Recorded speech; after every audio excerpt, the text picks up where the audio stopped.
I pray for it. I was praying like, okay, all I need is a shot. All I need is an opportunity. That started Mega Brother, because Mega Brothers in Miami was a subcontractor. This is now direct contract.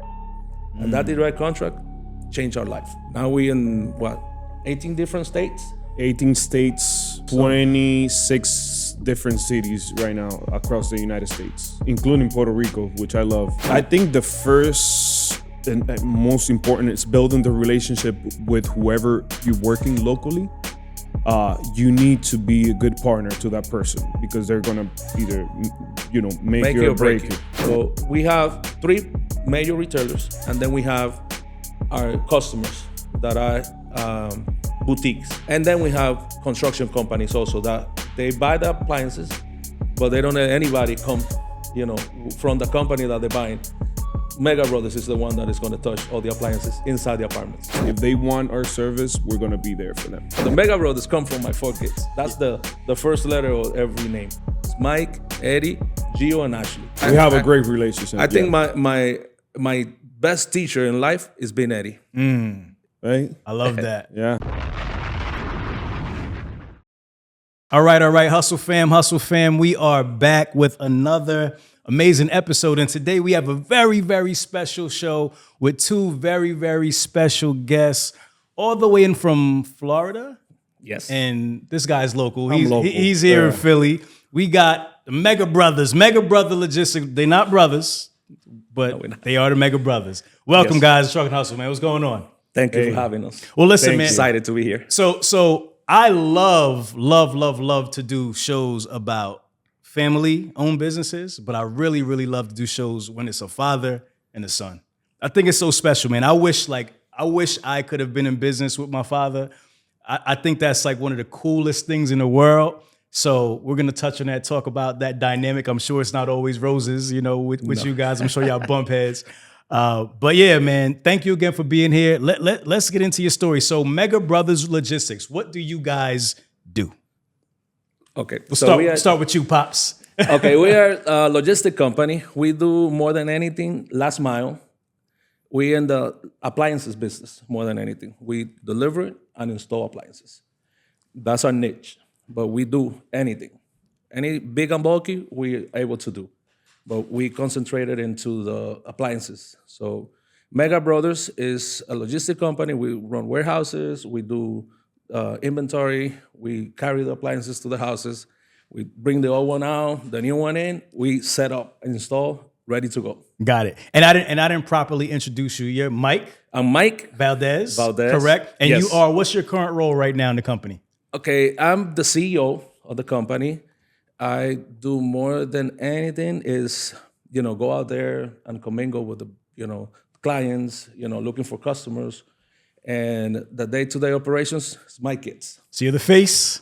And then over here we have the ops guy. Eddie Valdez. Eddie, welcome, Eddie. What's going on, man? Thank you, Ramel. Well, I do all the operations. I'm the president of the company, and man, if you want to know, you ask me. He's my boss, but he knows about operations. He needs to call me. So, got it. Go.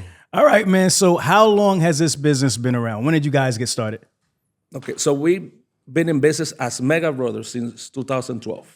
Okay. But I've been in the business since 1991.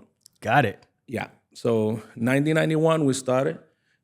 Myself as a driver, installer myself. And then I went to work for different companies. And 2012 we started Mega Brothers. 2015 we got our first chance as a, carrier. Yeah. We was a contractors first. Okay.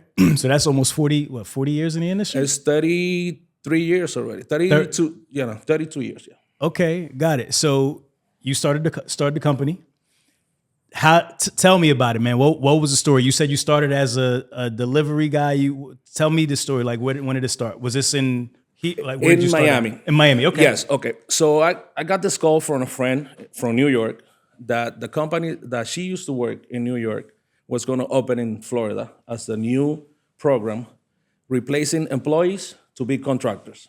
And this is Sears back in the days. And, they didn't call for me, they called for a manager. So my sister, Dee, was the one that started. And thank you, Josefina, for helping us all these years, we're still friends, And we got that call. My sister started working for the company in the office, but they needed drivers and installers. And that's where I came, Okay. So they hired me. They put me in the truck. A few days of training, and out there delivering appliances for Sears back in 91. Okay. And what were you doing before this? I was delivering other things. I was delivering, you're not gonna believe me, hair products. Okay. But I was delivering. I already had a knowledge. I was in New York first delivering miscellaneous. It's everything that they sell in the bodegas that is not food. That was what I was doing. Then I went to Florida. I fell in love with Florida, moved there, started working for this company, delivering hair products. And then I got the call from Josefina to start doing appliances. Okay. And my life changed completely because I've been doing that since 91. I raised all my kids delivering appliances. Got it. So you said you were in New York first. Yes, You moved to New York from where? from the Dominican Republic. Okay. And how old were you when you moved to New York? I was 18. Okay. Okay, so I found out I was going to be a father, 17, and my birthday gift was this beautiful guy right here. So I had to become a man. I had to work. So I was able to go to New York, start working, and to provide for now a son. And that's how I started. Yeah. What was the industry like then in 1991 when you first started? Well, in 1991, it was different than now. There was no cell phones. There was no GPSs. There was, you had to do pretty much everything. Mapping, everything. Maps, and we had a pager, and sometimes we had to stop, get down from the expressway, get coins to start calling customers or start calling the base or whatever, because we didn't have anything. It was really back in the days where there was no technology at all. Right. So, but it was nice because you had a job that you were working outside all day, delivering. We used to deliver 25, 28 stops a day because there was no customer service. Back in the day, it was drop off and move on, drop off and move on. So it was a hard but nice job because you outside, all day. Now, talking about Florida, not Philadelphia. Because if the guys working today out there, Yeah. they're suffering because it's raining and it's snowing. So it's really cold right now. But in Florida, we don't get any of that. Yeah. So it was a nice job for me that I learned everything that I know through that business. Okay. Yeah. And what happened in 2000? You said 12 is when you started the business? Yes. What happened in 2012 to make you say, I'm going to start my own company? Well, going back, okay. Yeah. I worked from 15 years in the truck myself. 15 years of my life, I was just working in the truck. I have multiple trucks. But my body was, like, hey, slow down. You're not going to be able to do this forever. So this company hired me to be trainer, recruiter, travel, everything. And I started working for a company. And I worked for them for 9 years before. And including those 9 years, I was able to do Mega Brothers, working for them, to start sending guys all over the nation as support teams, what they call rapid delivery Rapid teams. response. So I was supporting in a lot of locations through Mega. Then they decided to sell the company. And in that sale, none of us were included on that, So they wanted to go another route. So I say, I know the business. Let me go back to my trucks. So I started working for other companies, the big ones, the RXO, the JB Hunt, all these people, as a contractor, And then the calls started to follow us, everybody, hey, where you guys at? And then somebody in the middle of nowhere in Kansas City, in Kansas, not the state of Kansas, gave me a chance for the first time to be a carrier. And that changed our life completely. And that was in 2015. That was in 2015. Yes. And how old were you at this time? You're about what, like 15, 16 years old? 17? No, maybe? I'm 38, so I was in my 20s, early 20s. Were you? I was already working. Yeah, Okay. I was already by that time. Okay. So I follow his steps. Right out of high school, I just started working in a warehouse, and that Tell him the whole story. Well, we sat down and we discussed my future, either college or what do you want to do? And I said, I want to take a break. I want to take a year off. Gap year. Yeah, and he says that's going to be probably your biggest mistake because that year you're not going to want to go back to You get school. lazy, you get complacent, right? And he said this. He offered me, I'm going to give you a job. So in the warehouse, and he was expecting me to fail on this job for real. No, for real. Yeah, no, He because put me in. put him in the really tough situation. I was doing recycling. I was the trash guy in the warehouse doing recycling from 30 trucks operation. I was receiving all the trash from appliances boxes. Yeah. And I had to cut down the cardboard, divide the styrofoam and all that and separate it. And I had to do all that with just the help of just another guy. So it was a 2-man job. So it was exhausting. And I'm like, man, this is tough. But somehow I He did really good. Yeah, I did really good. And then I got promoted to warehouse supervisor. And then from warehouse supervisor, I went to warehouse manager, and then the rest is history. And then, but all that was happening with that company that I was working. I was not working with Mega Brothers at the time. So I stayed working with that company. And then in 2000, you made that call to me. He made a call and said, son, I think, because he said he did the startup of Mega Brothers, and he wasn't ready to have an employee.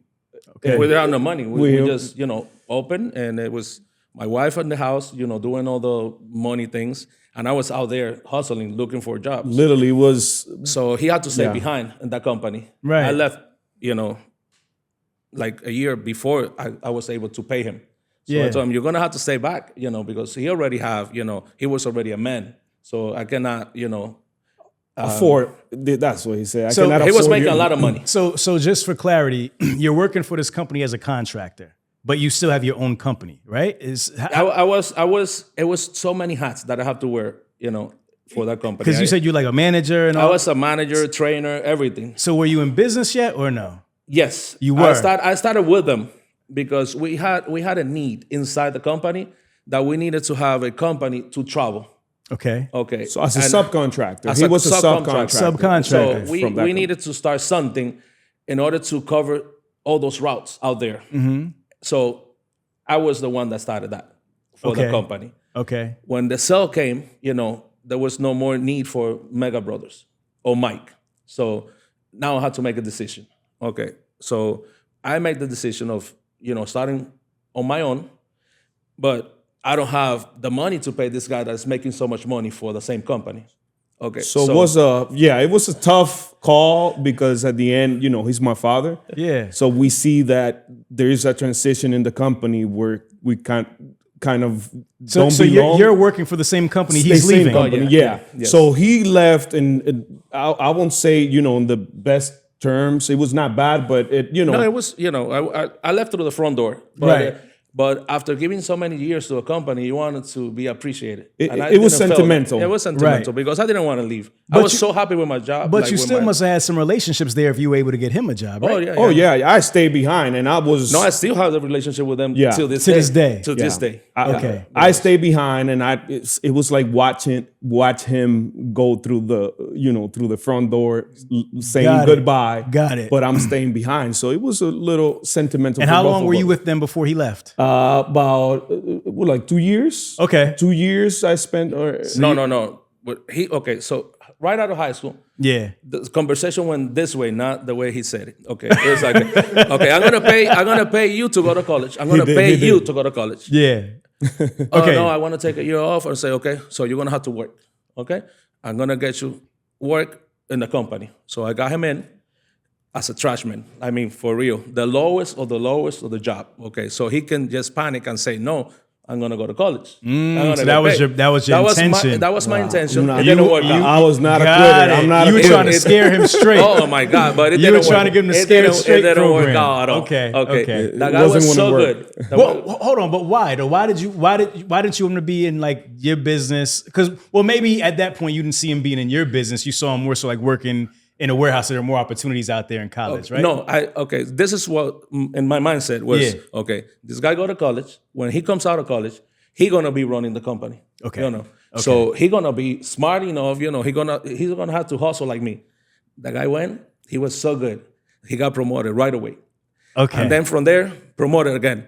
At 19 years old, I call him and say, listen, there's an opportunity for you to move to Richmond, Virginia. He said, no way. And I said, bro, you know how much they're gonna pay? How much? And I told him the amount they're gonna pay. He said, when I'm leaving. when am I leaving? So at 19. Let me get just my shoes because I had my Jordans. At 19, packing pretty my much, bag. I sent him to college because I was college. He left. He went. He did amazing. He got promoted. He moved to Northern Virginia. He got really good at everything. And then he moved to Hammond, Louisiana. Southern Louisiana. We're talking about, I mean. by age 23, this guy has already been in 4 states. Wow. Learning. For this same company. Yeah, the same company. You're working in different locations for the same different company. locations. Same Yeah. company. But you're the go-to guy, so they're just bringing you everywhere. Yeah, it was. Yes. Yeah. So I was the one opening all these locations.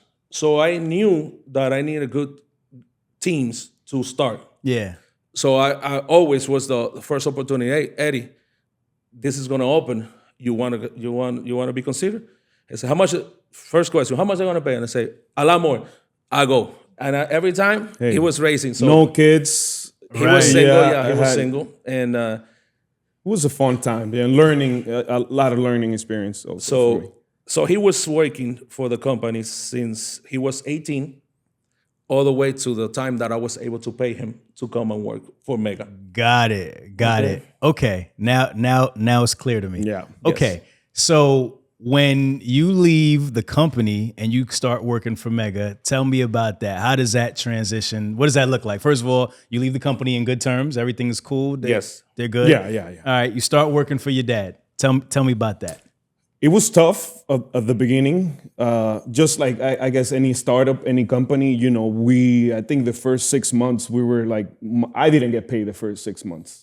It was At all. like, yeah, it was like just pay my bills. That's what my dad was doing for me. So it was tough. But then after we realized that the grass was greener on the other side, like we saw the light at the end of the tunnel. Why is that?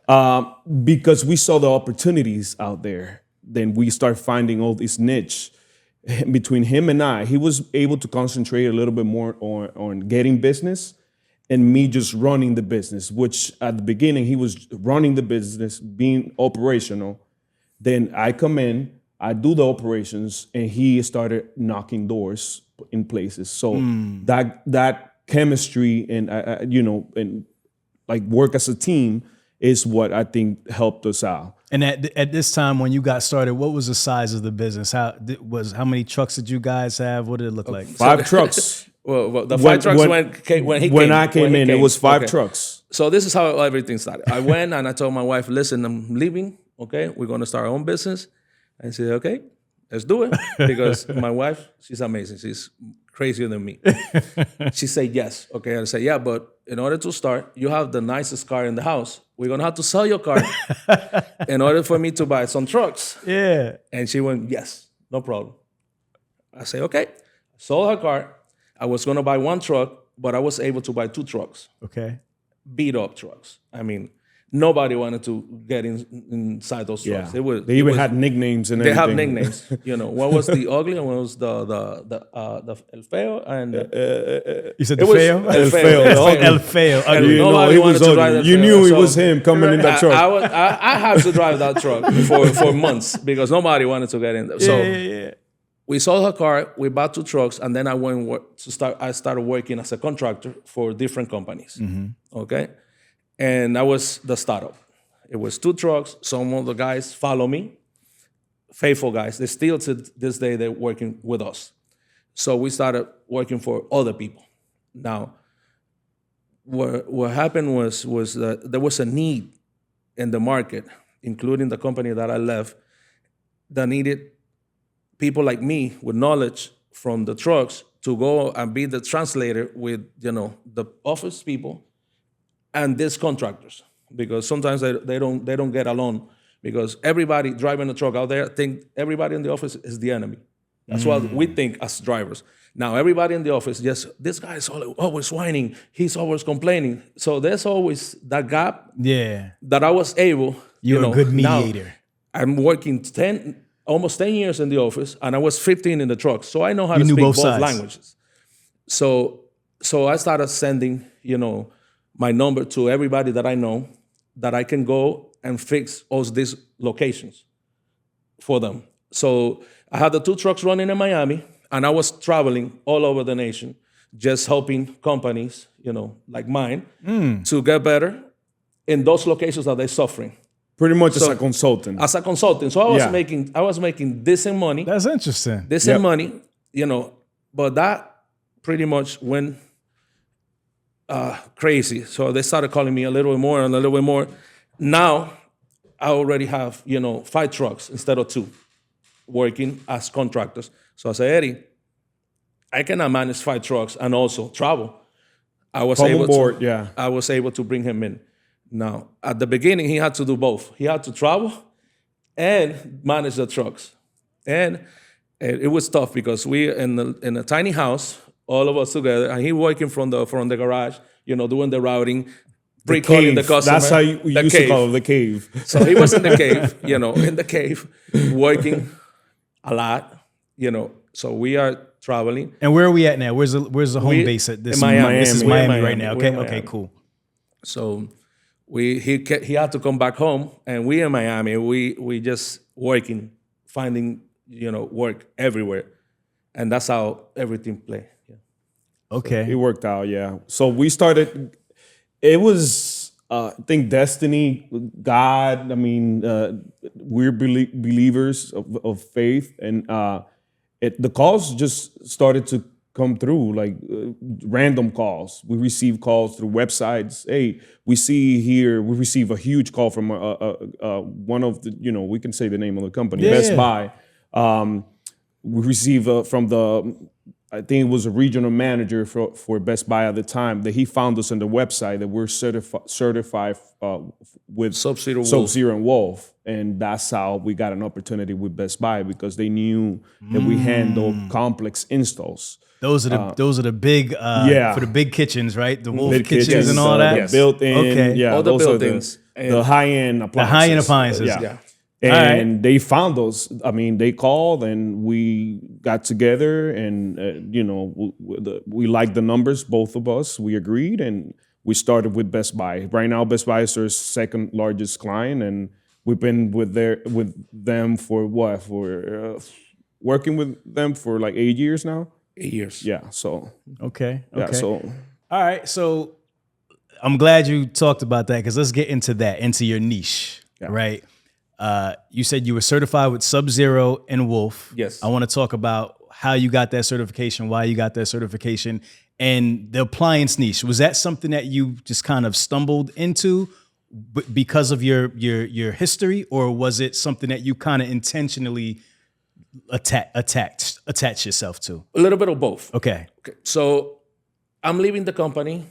The only thing that I know how to do is, last mile. I was pretty much 20 years in. So I know how to do this. I have guys, contractors working for the company, making thousands of dollars a week. So I can, if I can go back and be a contractor without a problem. So I knew the business. I had the knowledge. I have, all these years into it. So this is, something that I can do. So going in, we find out that now complex installs is something that I never have seen before, but I see that the call always go back to complex installs. Complex install is different than home deliveries. I'm going to explain Let's talk about it. Yeah. Okay. Home deliveries, you can deliver washers, dryers, ranges, refrigerators, Freestanding appliances, normal appliances. Normal appliances that 90% of the people have in their houses. Now, complex install is a little different because now you have to install dishwashers, you have to install garbage disposals, you have to install hoods, wall oven. Now you have columns. These refrigerators, they come, wine coolers, coffee makers. I mean, you name it. You name random.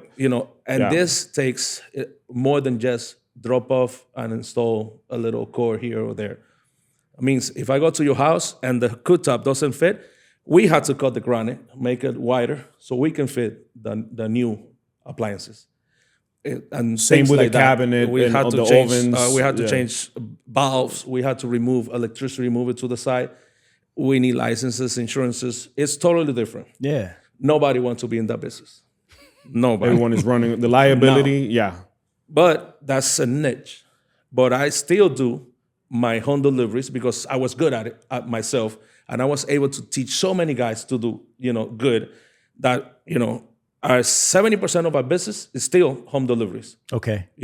Now we stumble into what they call production. Production is totally different. It's a different ballgame. Okay. So we go to all these construction companies and we do 700 houses, construction.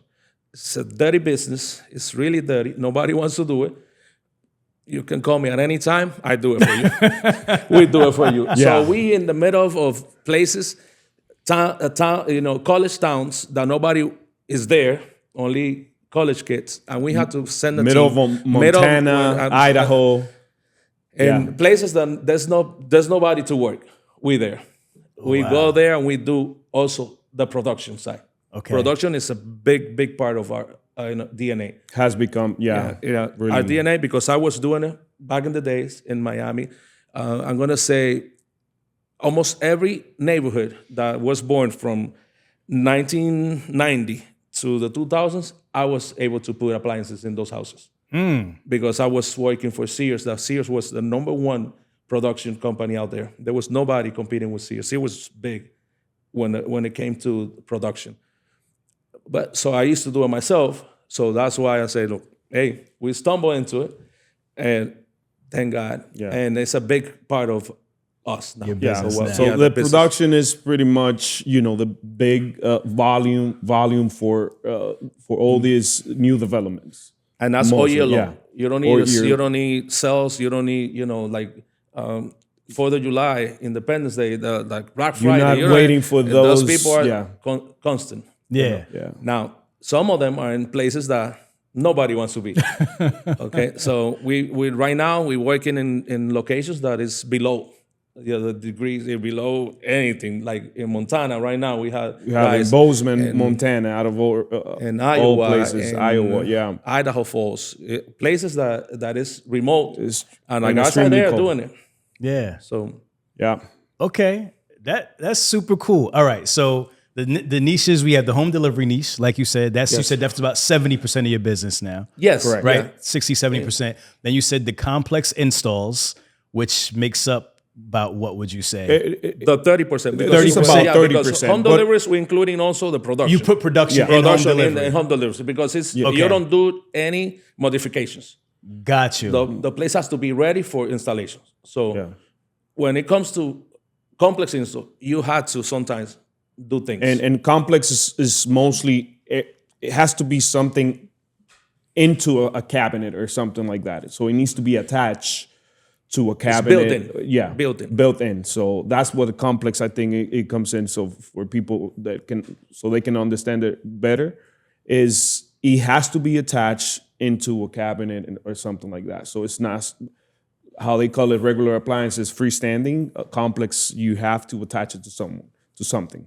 Okay. And you said that you need to have certain licenses and so forth for this, because you Some got to do like places. some light plumbing, some light electric. Light, yes, but Yeah, we had some to places, have, yeah.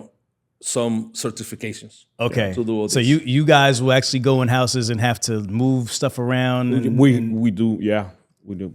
okay. So this gets pretty deep, man. Oh, yeah. This Yes. isn't like Yeah, this yeah, isn't yeah. simple stuff. Yeah, it's not as simple, or I'm not saying that it's simple. Yeah. Please, understand me. It's not simple delivering a couch to a living room. It's not. Right. But this is more complicated because now it's the Talking weight about the- yeah. weight of a couch. But now we're talking about electricity and water in the same place. So when you're installing a dishwasher, we're talking about major risk because we're talking about water and electricity in the same place. And we Yeah. had sometimes we had to do some plumbing and sometimes we had to do some electricity in the same house just to be able to install that dishwasher. Exactly, and we need to And- follow the code, the city code, and make sure Yeah. that we're doing Every it state by is different. code. Every Every state city is is different. Some states they allow you to touch the electricity. If not, it needs to be by a plumber, so you can only do the water but not the electricity, or vice versa. The different states are just different, and not only states. There is cities, for example, here in Philly, in Pennsylvania, that there is cities that they allow certain things, and then literally 2 miles down the road is different. Yeah. Because it's by county. Yeah. So every county or municipality is different. So it's a game of searching, a lot of research, because you need to know what you're doing, like where you're going and all that. And sometimes the bigger companies, they give you the work, but they don't, that's when the liability falls on us. So it's on us to do the homework. Yeah, like around here is one of those not only complex things, so it's complex business because it's the 3 states. So and then cities. So we have Jersey, PA, and Delaware that we cross. So we crossing states, even though Interstate, yeah. even though it's closer to go from here to Jersey than from here to his house. Right. In Reading. It's right here. It's 5 minutes. It's a different state. Now, Delaware is a different, completely state. They're in another level. So when you put all that together, that's when it gets, you never in this business going to be bored. This is a fun business. We always, okay. Always something going on. Oh, yes. All right. So we start in Miami. Yeah. How large do you grow the business before you start to go into other states? Because you're in Kansas City. Was that next? Was that the next move? Yes, Kansas City. Was tell me about how the business grew, and then what made you decide to go to Kansas City next? Okay, so we were running 5 trucks in Miami, and the call came from. Okay, so Kansas City is one of those cities that is really different because it's Kansas City in 2 states. There's Kansas City, Kansas, right, and Kansas City, Missouri. Yeah, and they're both very different. Totally different. Totally different. Yeah. Yes. So you cannot drink before noon in one state, but you can go across the street and buy whatever you want to drink. And then they start serving alcohol in this state at, I think it's 9, 10 p.m., and the other one is midnight. So you can just go across the street at the next 7-Eleven and you can drink. Okay. Some things are not legal in this state. You just have to go to your neighbor and it's legal. It's totally different, but it's our first shot that we got. It was an opportunity for 1 truck. Now, pretty much we're running all the Midwest. How'd you get the opportunity? They called you? We got a call, okay? But we had presence there as a subcontractor through another company. And our service was so good that they fell in love, and then, we have to move on ourselves because of, pay and stuff like that. It was not good business for us to be there as a subcontractor and at that time. So, we kind of like got out of that situation of being as a subcontractor in Kansas. Okay. But they fell in love with the job that we did. With the service. Yeah, with the service. With that 1 truck. The service that one truck was providing. providing. 1 truck, yeah. Okay, so there was this company that we had a relationship with. I told them, hey, listen, you have to pay attention to this location because they're ready to make a change, okay? And told them, they offer me some business. I refuse the business because of you guys. And the owner of the company, he told me, no, I'd rather to lose the business to you that I know you than somebody else. So I'm paying these people a lot of money, okay? If they call you again, I'm giving you the blessing that you can say yes. And I was like, I cannot do that to you guys. And they said, no, I'm demanding for you to take. Wow. So they gave me a shot and 1 truck, and that was it. That started Mega Brother because Mega Brothers in Miami was a subcontractor. This is now direct contract. And that direct contract changed our life because now we in 18 different states? 18 states, 26 different cities right now across the United States. Wow. Including Puerto Rico, which I love. So when you got that contract, did you know that it was about to explode? Or were you just kind of like, all right, we're going to do this job and then we'll see where it goes? Or did you see like, okay, this is the opportunity we've been waiting for? I saw it that way. This is the opportunity that we're waiting for. And this was what type of contract was this? Home delivery. Home delivery. Home Okay. deliveries. Gotcha. Yeah. Home deliveries. No, I pray for it. You know, I was praying like, okay, all I need is a shot. All I need is an opportunity. And if they let me in, you know, I already have, you know, all those years in the trucks. I have all those years working for a company that it was the one that set me up. That was, my college was almost 9 years. So I graduated and then I went for a PhD. I had so many courses in that company pretty much because I never went to college. At 17, you know, I found out I was going to be a father. I went out of that door to work, to support my family. And then, you know, I went to Miami, found love. I fell in love. I married my wife, and we have 3 more kids. So it's 4. Okay. So at age 23, I had 3 kids. So I had to work. Yeah. I had to work every single morning. I had to wake up.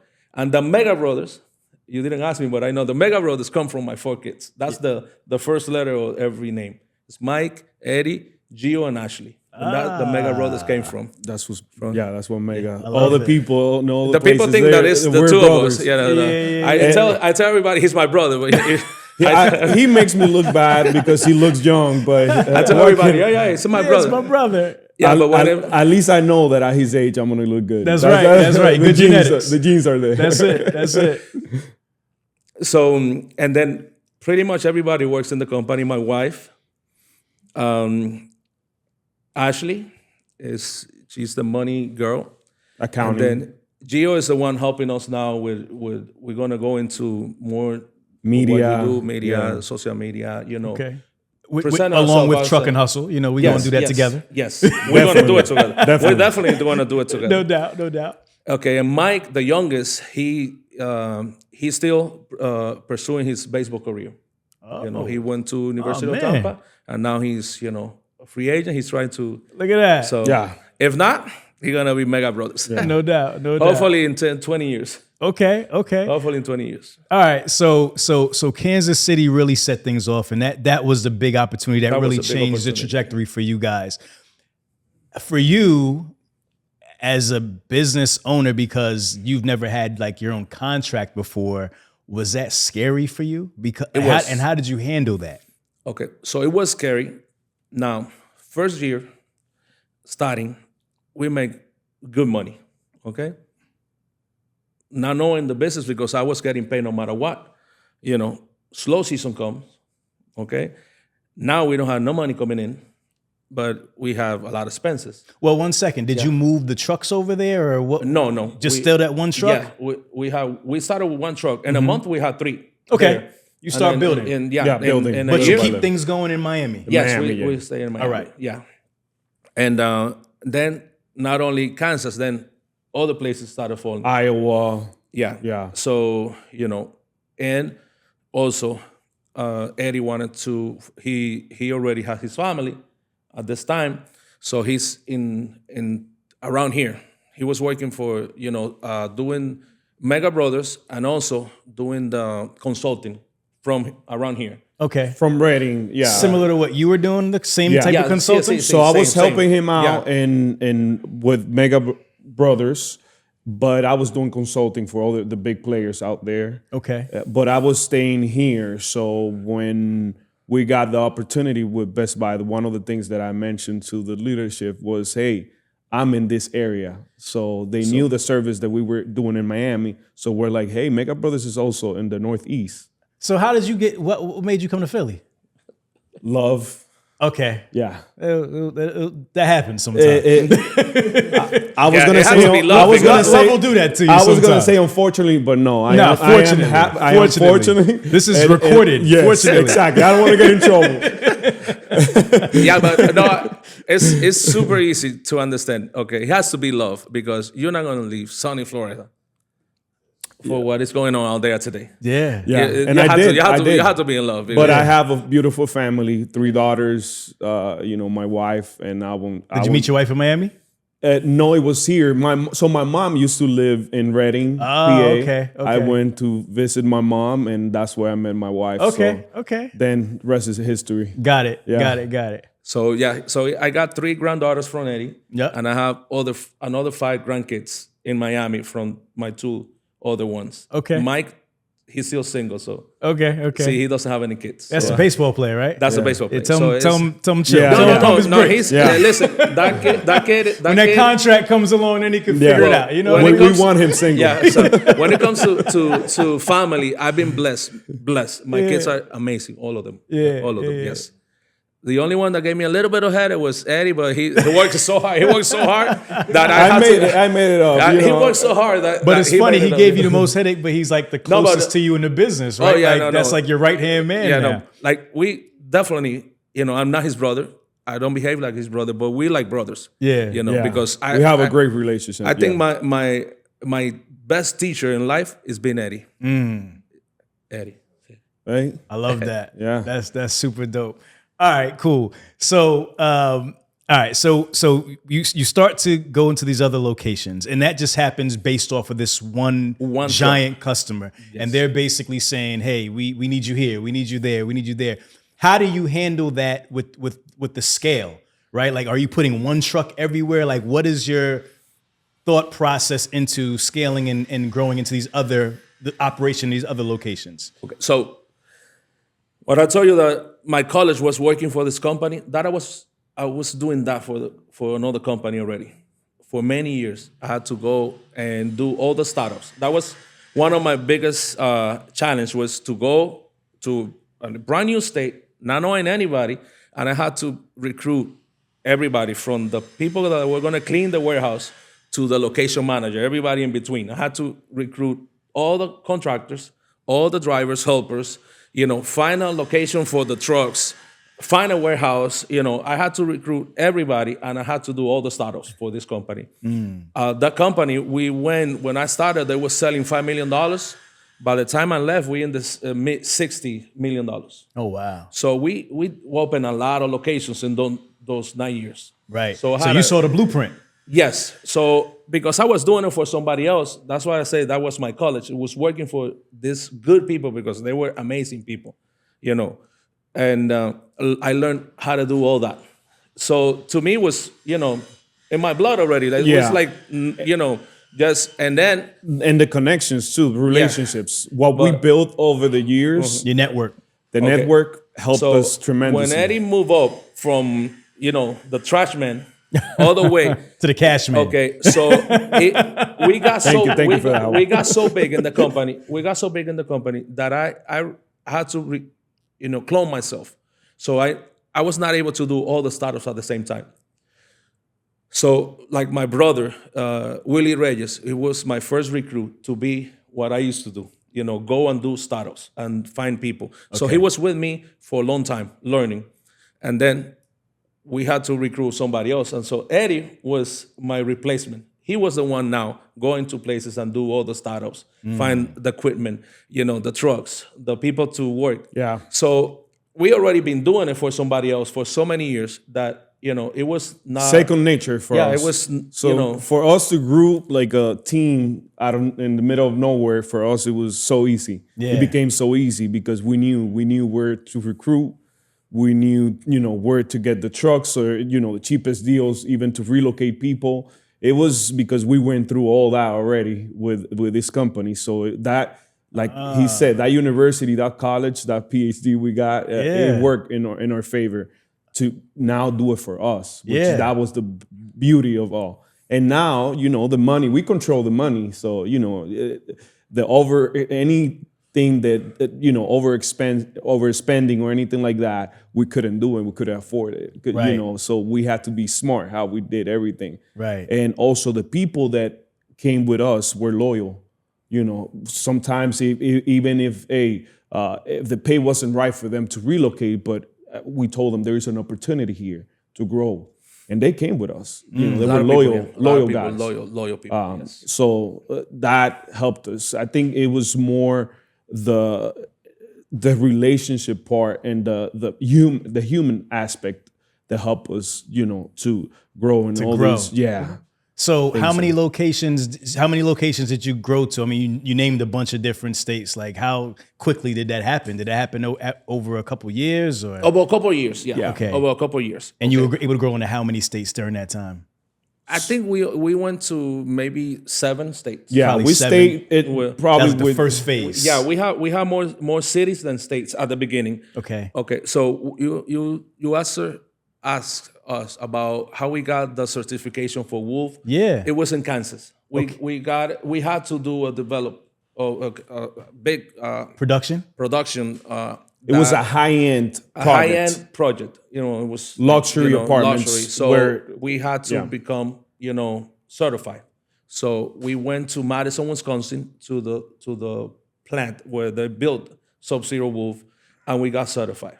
A few of us, including Eddie and I, and a few of the installers.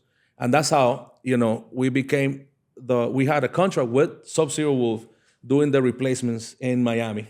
And that's why we're on the website. So that was a question that we jumped. Yeah. So it was slow because we had to do it internally. We didn't ask for a penny from the bank. Everything we have done is from our pocket. We don't, thank God, we don't owe anybody a penny. We don't have no debt at all. So everything is being done with work, Yeah. So we've been faithful on that. And that's why sometimes it took us longer, but we're not that. So now what happened, it's sad that COVID came. COVID changed completely the business. The final mile exploded. We exploded. So when COVID hit, then we blew up. We blew up we're in like every place. every place. I mean, over 100 trucks in a matter of a month. Okay, So we had to bring guys from under the grave just to start working. So we put people in the truck that we had to train like really fast. Right. Because there's demand. It's Because of demanding. the It was a demand. demand. The demand was crazy. So 2021, 22, everything was crazy, nuts. Now, 24, at the beginning of the year, is when we saw that everything went normal again. Like we see the peaks, the seasons going up and down again from 24 moving forward. People think that it slowed down. It didn't slow down. It went back to normal. It went back to normal, but people got used to those 3 years with COVID. And what's dictating that? Like, what is making the surge in such a high demand? Just so people could understand what was going on. Well, everybody was at home. Okay, nobody can go out. Now, when you are using your washer and dryer every single day because you're home, now you know that the dryer takes too long, so you want to change the dryer. Now, the stove is only working halfway. Your oven is gone, but you eat outside every single day. Now you're home. Now you have to cook every single day. Now, so people realize that they cannot go out. Nobody can go out. You had to order something. People started fixing their own houses. Now, everybody's buying online. Everybody's getting money from the government. So if you have a need, you want a couch, you're going to buy it. You want a TV, you want to buy it. You want a computer, you're going to buy it. You want to wash it because you need it. So people started buying crazy to the point that companies ran out of appliances. And retailers got smart too. They found the opportunity, which they start selling and they put up those big sales during COVID. Right. And that also, to the point that they ran out of appliances. There was no appliances to sell. Okay. So we got the blessing from God that a lot of the retailers that we're working for, they started giving the customer loaners. So you buy a refrigerator, we don't have it in stock, but in the meantime, I'm going to give you this so you can survive until yours get here. The famous loaner. Wow. Okay, so And that you guys loaner, install okay, that. now I'm delivering twice for the price of one. Yeah. So the customer is paying for one, but I'm getting paid for two. Wow. So imagine, nationwide, everybody doesn't have the appliances, so all these companies are giving loaners, and we are the one delivering. and then we had to go replace. Right. So it was crazy. Yeah, For- we for- blew up. I mean, it was a growth of like 50% jump Wow. from where we were in COVID. So was there ever a moment where like you it got almost too big to where you couldn't even handle it? Like Sometimes we got overwhelmed. Yeah. but I it was mean, not- mentally, I would say, Yeah. Okay. because Yeah. I mean, it's like any hard work. We were working long hours. Right. And then, the demand of the client, because, at the end, we're doing customer service work also. We have to do that. Yeah. So, you had all those needy clients, how a friend of mine calls special flowers. yes, special flower. Flowers. Delicate And- flowers. And at the end of the day, without the special customer, we don't get the business. 100%. So we need those. Shout to those special flowers. need- out we there. need- we need the them. flowers. Hey, Delicate flowers. And all we need to do is, prune them, water Yeah. them, make sure that and they that's happy. what I came in. I had to go into, some clients myself, some clients' homes myself, and just, hey, I'm here. I'm Eddie. I'm the president of the company. And just, put my face out there because the client was so escalated because I wanted to look good for my client. And so I had to make some sacrifices. So it was tough. We've been It was a through- lot of work. Yeah, a but lot of work. Never we say no. Not even once. Always yes. And then we did it. Now what happened was, everything went back to normal. Now we're 2024, beginning of the year, everything is normal. And we started sending guys home, everybody going home. In no time, we started receiving new calls. Okay, listen, now everything went back to normal. I can choose the company that I want to represent me. I don't need to have this company or this company or this guy or this guy.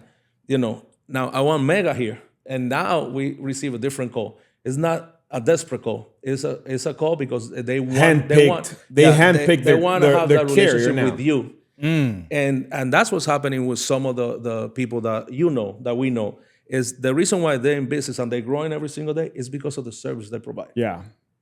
Because now it's not COVID.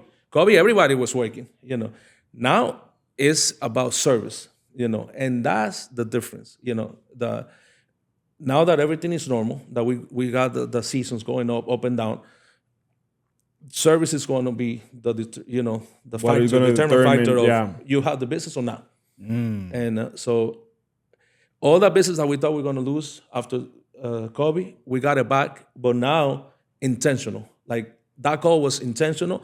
I want you guys in my location. Now we are the same level of the time with COVID, Yeah. but for real, not trouble, Yeah. not desperate. It's a real deal now.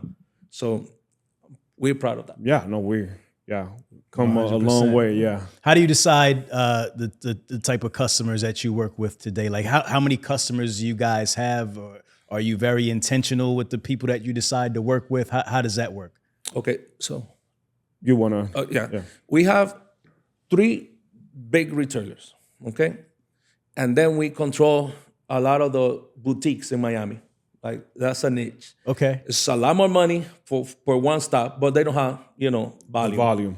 It's not nationwide. It's locations in Miami that they sell direct to construction companies, to architects, to designers, and we do a lot of that. That's in Miami. This is like high-end. High-end. stuff. All Only high-end. high-end. All high-end. Okay. Yeah. All high-end. High-end comes with, the washer and dryer. Yeah. The patio, kitchen and all that. But high-end is what our niche is in Miami. Okay. And we still have the big clients also. Okay. So we have 3 major retailers, and then we have our customers that are boutiques, and then we have construction companies also that they buy the appliances, but they don't let anybody come, from the company that they're buying. Mega Brothers is the one that is going to touch all the appliances inside the apartments. They don't let anybody go in there. Got it. So to answer your question, it's not about us controlling. It's about them reaching out to us. If they want our service, we're going to be there for them. Yeah. And at the end is, we got to make money, so it has to make sense. Sometimes, the margins don't have to be up there as long as we know it's a good client, a steady client, and good to work with. So But usually the call come from them. They reach out to us. Okay. And what's the difference between working with like some of the high-end boutique clients and like the more traditional kind of home delivery clients? The client. Just the client itself. The client, yeah. You have to put a lot more, I guess, like The boutique definitely the client. is way different because with the large retailers, they go through, most of the clients go through a customer service line, and then you receive that email and stuff like that. Now from a boutique, I receive a call from the owner of the boutique himself or the actual So when you have designer. when you have the money to hire a designer to do your kitchen, and you can go to these boutiques and pay top dollars, you're expecting the same back. Yeah. And that makes it a little different, from the service, from the people going inside the houses, everything is different, okay? But again, it's really small. It's not something that is gonna make mega brothers, because it's really tiny compared to retailers that are selling thousands of thousands. We are in locations like here in Philly that we're not the only company. We're talking about 5 companies in the same dock every single morning. Right. And I know you've been in some locations like that it's not only area, it's like different players in the same location. Yeah. Sure. Because the business is there. The business is in the, not necessarily in the, bulk, more, the steady business. Because this company are going to sell, every single day, thousands of appliances. What's the most expensive appliance that you guys have to handle or have had to handle? I have a good one. We did one in, what is that city outside of Orlando that is like so high end? It's a really nice place in Orlando. It's east of Orlando by the coast. And we went there and deliver and install over $100K of appliances. $100,000 In the kitchen. $100,000 In the kitchen, yeah. Yeah. Wow. They had everything. I mean, from... Yeah, we had done more for the whole house. We have houses that we had done 8 refrigerators for the house. They have even inside the closet, the refrigerator. So these are very high net worth individuals. This is That's the type millionaires, that billionaires. You want to know who you are delivering to. Those are the type of houses. 100%. Imagine that it's not even a customer buying the appliances; it's a company. It's and then it's not even the owner receiving the merchandise. It's somebody that worked for somebody On that behalf worked for of the owner. On behalf of the owners. We go to houses that the jet in the back is like, you can buy 5 of my houses with 1 jet. The jet alone in the back. It's people are, And I learned also that there is appliances. I didn't even know they exist. You know what I'm saying? Some coffee makers and stuff, steamers and stuff like. That's when I started learning more and more. Right. The beverage. You got the beer. So when we go to all these trainings, that we see that everything is now internet. Everything is Wi-Fi. Everything is It will technology. order if you're running low on eggs or milk. It will make crazy. the order for you. This is crazy. What we That's see. wild. Yeah. What type of liability do you guys have on that stuff? Because I know, man, if somebody's bringing like a little couch into my house, I'm like, scratch my wall. So I can imagine with these high-end clients, it has to be That's the crazy. tough part of this That's business. the toughest part of our business is the liability. How do you guys handle that? A lot of training with our guys. We're thankful that we have a few what we call master installers. So those master installers, they usually handle the more high-end clients, and they're being able also to train other guys. But it's just what we do is concentrate a lot on the high-end, pay a lot of attention. So it's not just the 2 guys in the truck making the delivery to that client. We also have the location manager or a supervisor following up with the client, making sure that they're uploading all the pictures correctly. Do you guys protect the floor? If all the pictures are there with this high end, so there is a lot of work on I will say on the back end and office that to support those guys to make sure that that type of delivery goes well, because it takes a lot. Not only the high end, it's 100%. The whole, every delivery we're doing out there, we had to cover ourselves. Yeah. Because We can deliver, a washer that costs $400, Exactly. and then the customer wants $100,000 back because it was a leak. So Right, so the right. guy's making $100 on that delivery, that now is $10,000 claim. So Yeah. those little things And, right there. and usually when a claims happens, I don't know, for some reason, somehow, the floors come from Italy. Yeah, the doors came from Or Honduras. the wood is from Brazil. Everything is not. And I'm like, I don't know if they're connected. They have a network or like a Facebook group where they talk among each other. Everything goes from there. every time Nothing there is is a- US. Nothing is US. That is hilarious. Nothing is Floors are nothing is China. I'm Nothing like, is US. what? Everything. Nothing is made in the United States when, Right. the claims come. But you come guys through. have like insurance or Of something for that? course. Yeah, so Yeah, our money goes to insurance. Yeah. Okay. Our money goes to Our insurance. premiums and insurances are like It's crazy. It's crazy. It's Right. crazy.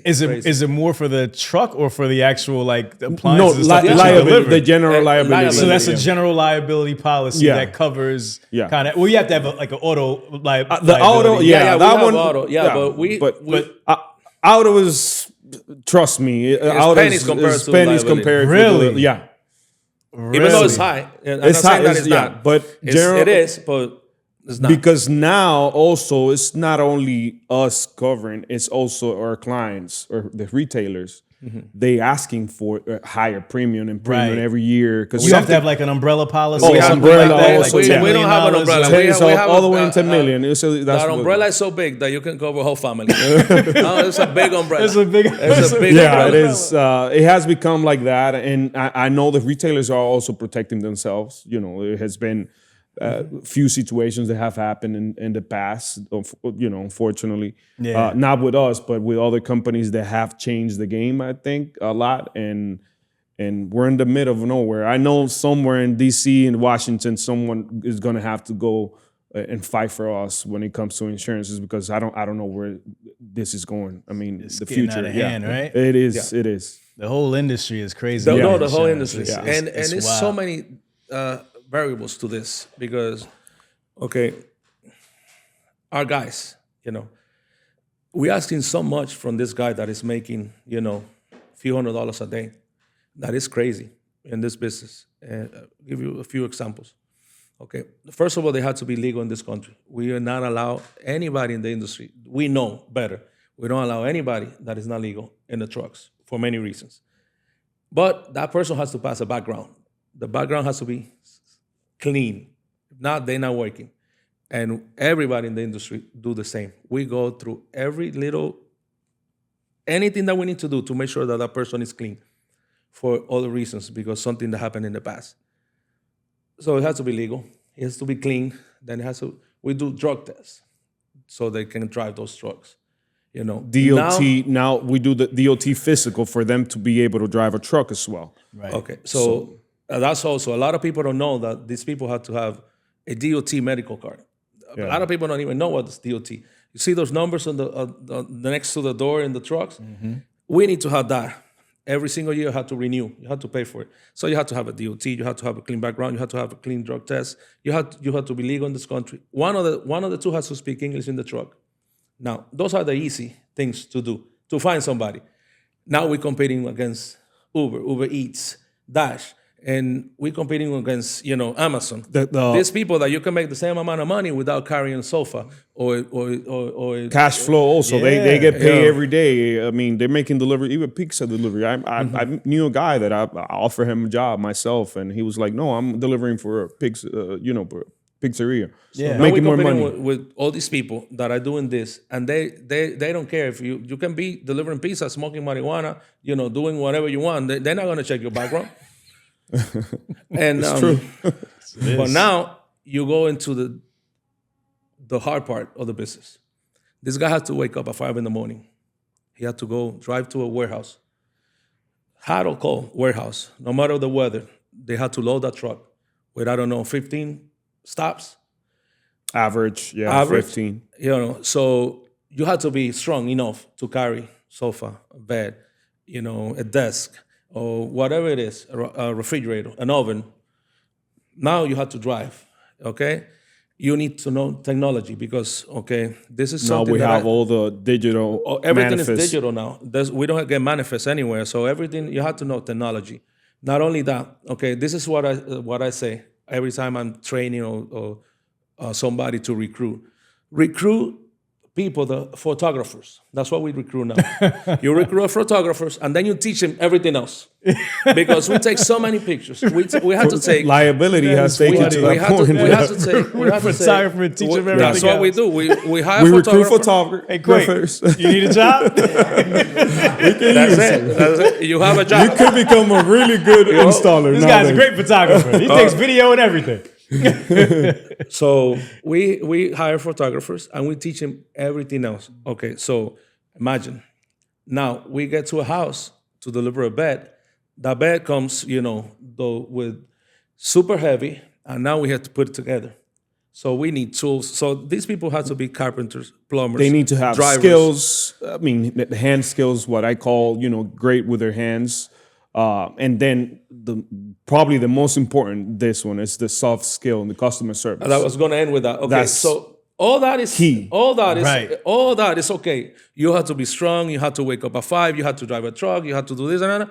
And at the end of the day, now you have to finish the sale, because at the end of the day, that You're guy in the house is the last. person That's of it. that transaction, where it started online with a click and put in the credit card information. So there's no salesperson there to defend you. There's no customer service rep to defend you.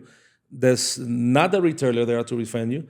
There's not Mega Brother there to do anything for you. You and the customer, face to face. Now, you inside the customer's house. It's not like in the restaurant. Customers upset, they can do anything they want, but still, they're not in the house.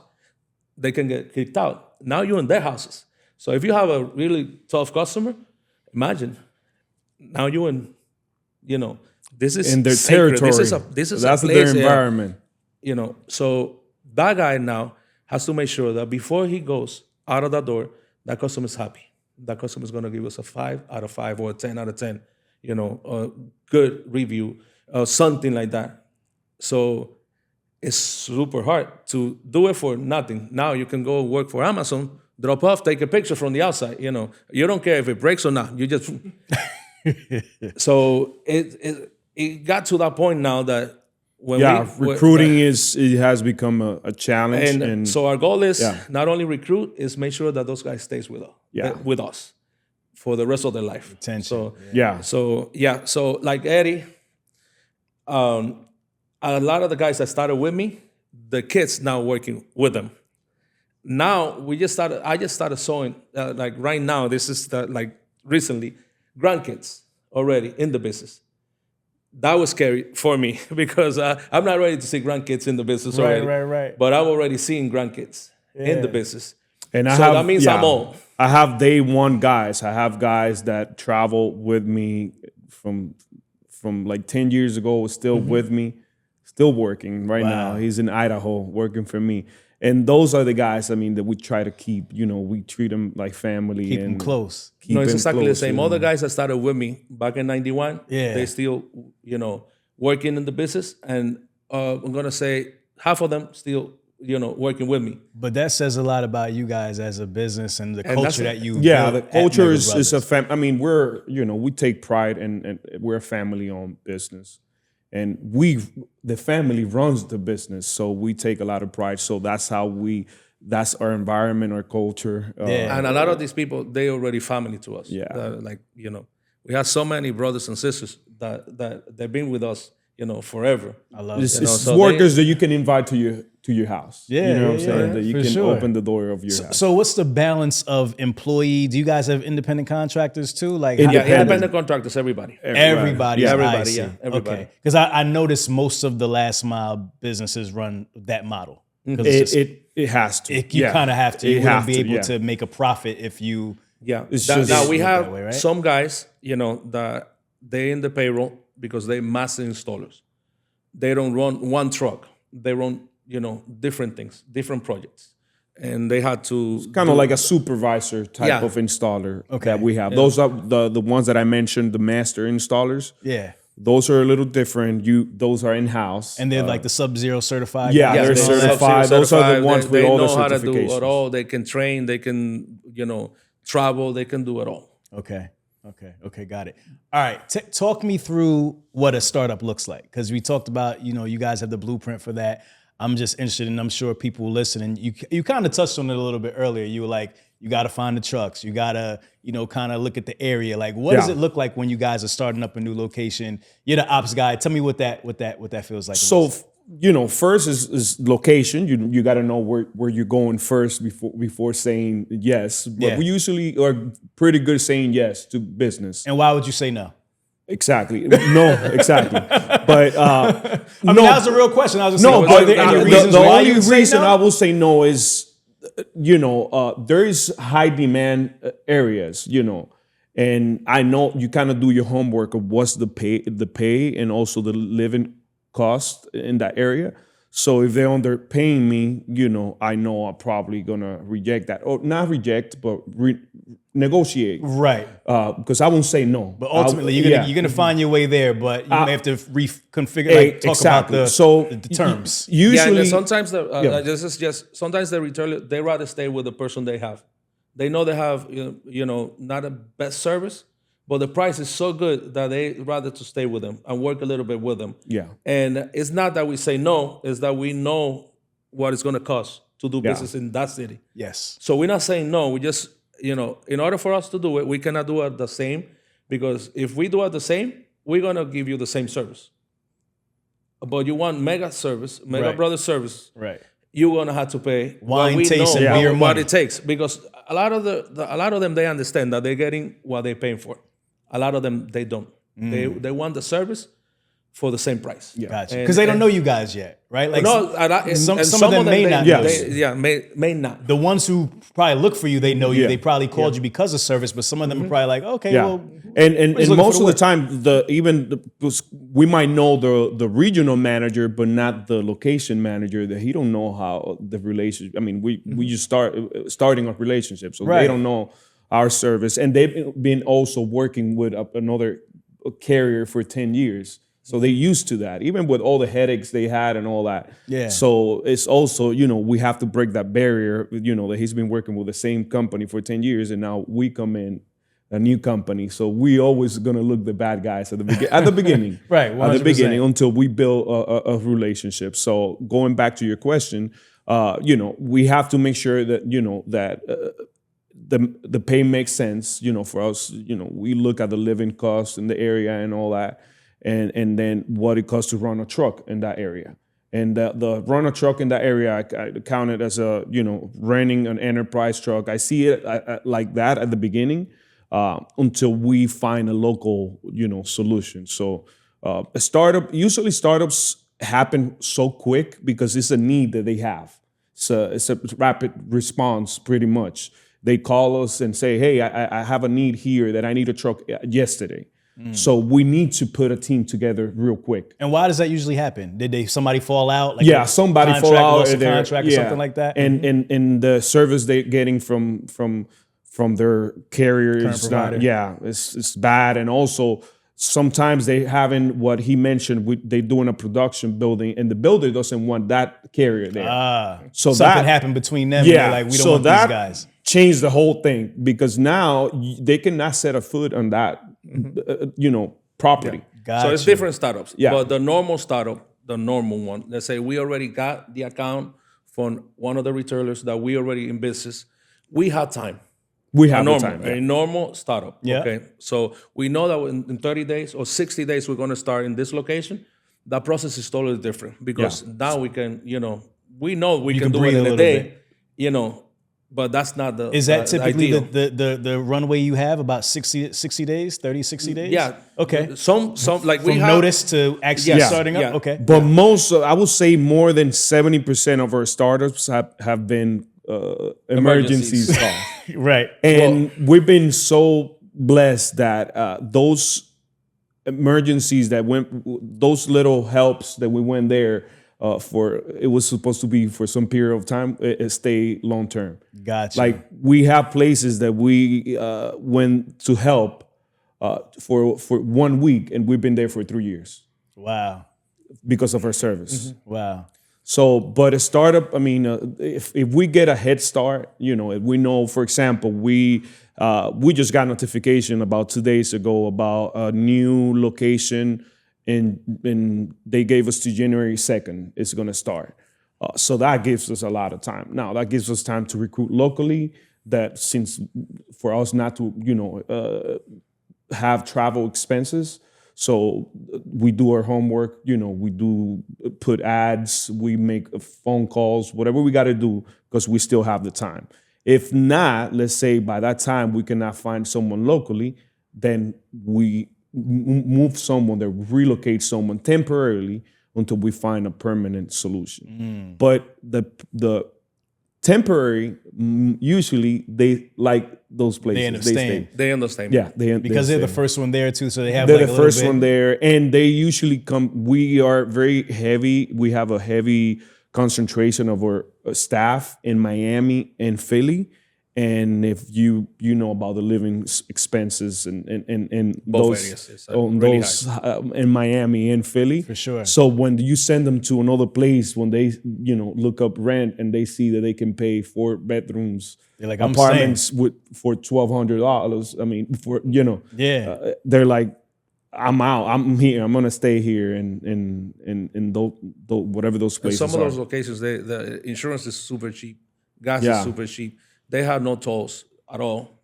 Traffic is non-existent, like no traffic. And then you're paying for a full house with a basement, $1,000. Those Yeah. guys, they're like, okay, can pay with 1 day to work. Yeah. So guys- they look at that, most of their guys, and they end up staying on those places. Okay. Yeah. So typically a startup, you're starting with what? How many trucks are you? Mostly it's one, but Just it could one be, truck? but yeah, Well, mostly that's the the remote small locations. locations, yeah. But we have startups that we got award the location with 5, some 10, like that. Yeah. Okay. So all different. Okay. It depends. Yeah. And then how do you decide where you're going to put like warehouses or where you're going to open up warehouses? It Or pretty much are the you retailer- using their warehouses? the retailer's mostly it's the warehouses? retailer who dictates that part Okay. during the 90% contract. 90% of our contracts we work from the retailer From the retailer's warehouse. warehouse. Yeah. Yeah. Now we have warehouses and we didn't determine where to put it. The retailer said. Retailer okay, says you we have need this- a warehouse. You have this location and you're gonna run it from this zip code. Pretty much, you find a location in that zip code, and pretty much when we bid in the bidding process, we had to say the location and everything that they already determined that they wanted there because of, Logistics. the The logistics. logistics, Yeah, the yeah. Now, logistics. do they assist with that cost, the warehouse space that you guys have to get? No, or- I mean it's all pretty much, included in the. yeah. It's all in the included, rate, but we in the rate. handle all that part. in yeah. the rate. Yeah. Got you. So that's your own independent space that you guys lease. Correct. Yes. That's close to their space as well, usually, right? It's- Well, no. The merchandise is gonna come to the warehouse. To okay, us, got it. yeah. The So it's merchandise not gonna- additional space. Yeah. It's So a space to it's go a- there. it's- We're gonna the serve kind of as a distribution center for, Got for you. It's that four client. wall. Like we have everything. wall. Like we- Got you, Yeah. got you. So they're basically putting you to run the whole Yeah. thing. everything. We do everything from customer service, from routing, everything. Some retailers, some of them, they control, a lot of it, Okay. and we just the service provider. Okay. We go to their building, like as an example, we talked about going to, a building near here. Yep. It's their building. So, there's a lot of restrictions, when it comes to that. Okay. Okay. What else is important during that startup phase? The right people, more than anything. People with knowledge. And building, I think the first and most important is building the relationship with whoever you're working locally. You need to be a good partner to that person because they're gonna either make you or break you. Yeah. So whoever's working for that retailer is that the logistics manager or whatever, even the warehouse manager, whoever is working there locally, you need to have a great relationship because And how do you do that? a lot of phone calls, a lot of A lot of spending. listening, because Yeah, pretty much they're gonna tell you what they want, how they work, and during the years we have learned so many things. So the startups, to start from the beginning, we already have nationwide contracts with this lease trucks that they lease trucks, for 1 day, for a week, for years. So we had, that taken care of. That we have insurance easy. All these things are. Now we have started a relationship with a company that they do all the uniforms and all that, and they send it to location. So we already had that down pat. Yeah. Now it's the human aspect. That's the difference. That's what makes it a little tricky, because we need to find the right person. We need to find the right guys. Now we need to start a new relationship with some. Okay, so one of the things that we learn in the business is that everybody's different. Every location, everywhere you go, you're gonna find somebody, that they like things done this way. Even in the same retailer, Same retailer is they're all different areas. Every location is different. Yeah. So we need to find out, what is the one thing that is this guy is different than the other one. Give me an example. Some of them are big on numbers. Okay, so NPS is how they pretty much the surveys. Net promoter score. So your surveys, the customer service ratings. Customer service. A lot of them are big on that. Okay, now other people they don't care that much about that. They care about more. Every delivery has to go out. Every delivery has to be complete. Every delivery, I want guys. They want volume. Yeah. They want to sell. They want to, And those, that manager that likes that, he would put 18 stops in the truck. This guy would put 13 because he wants his numbers top to look, notch. Yeah. So I will put less stops because I want you to spend more time in the house. I'm going to put more stops because all I want is my warehouse empty. And so that's only one sample. But that's a big difference, though. It is a especially big difference. for the drivers and the delivery guys, to change mindsets. Right? Because this delivery guy is not going to be in this location, and this delivery guy is not going to be in this location. We just have to, make sure that we understand the location manager. You communicate it to them. And then we train the guys to do what he likes. That's true. Instead of us thinking about numbers. With this guy, he only care about quantity or quantity. Or this guy that he don't care about quantity. He wants really good customer service numbers. Yeah, and then you have the what I call the email, warriors, the keyboard warriors. Yeah. They everything has to be formal. They send an email so that's going to be the relationship with that person. So how do you change it? You give him a call. Hey, call me if you need anything. So then you have the ones that called you and have a closer relationship with you. They give you a call instead, of sending an email, because it's a huge difference in this business, a phone call and email. Because email, there is a trail, a paper trail there, a more formality, and then in a phone call is more informal. And you have different type of managers where they rather give you a call because they feel that you're going to respond accordingly more in a phone call and a verbal communication instead of an email. Right. Yeah, and that I have to give it to Eddie. Eddie's really good at, let's talk first, even though we're going to send the email. He has that relationship with the managers out there. I always call them when I see, for example, an escalated email or they're asking, tough questions. I give them a call, and then because I want to understand. Yeah, the other day we made the mistake of sending an email without a call.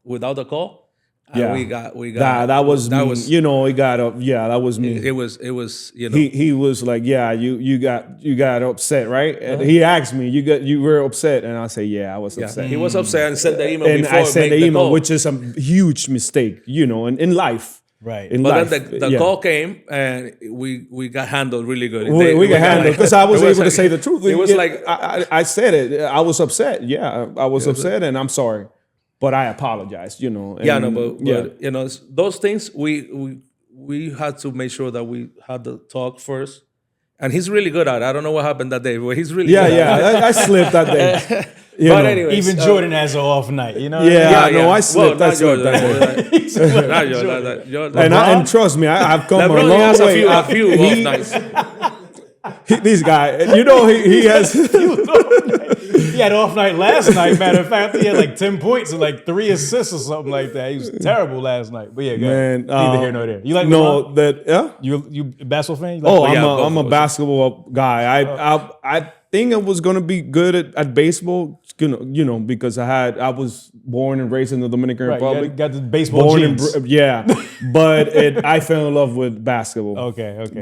So Eddie's the proud owner of a semi-professional basketball. Yeah. It's a Mega Brothers basketball. So We have a basketball. It's more of a league. It's a league. It's a league. It's called Mega Bros basketball team. Yeah, for real? And we travel. We have traveled, won championships here in Jersey, do you play Maryland, against other leagues. Yeah, Okay. and we have won like 3 championships already. Get out. Yeah. And you're on the team?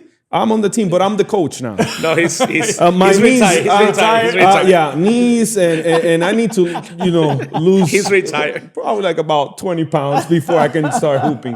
I learned that He's the hard retired. way. He's retired. That's funny. I learned that the hard way. You don't go out and play if you're out of shape. Out of shape. I learned That that the hard way is- too.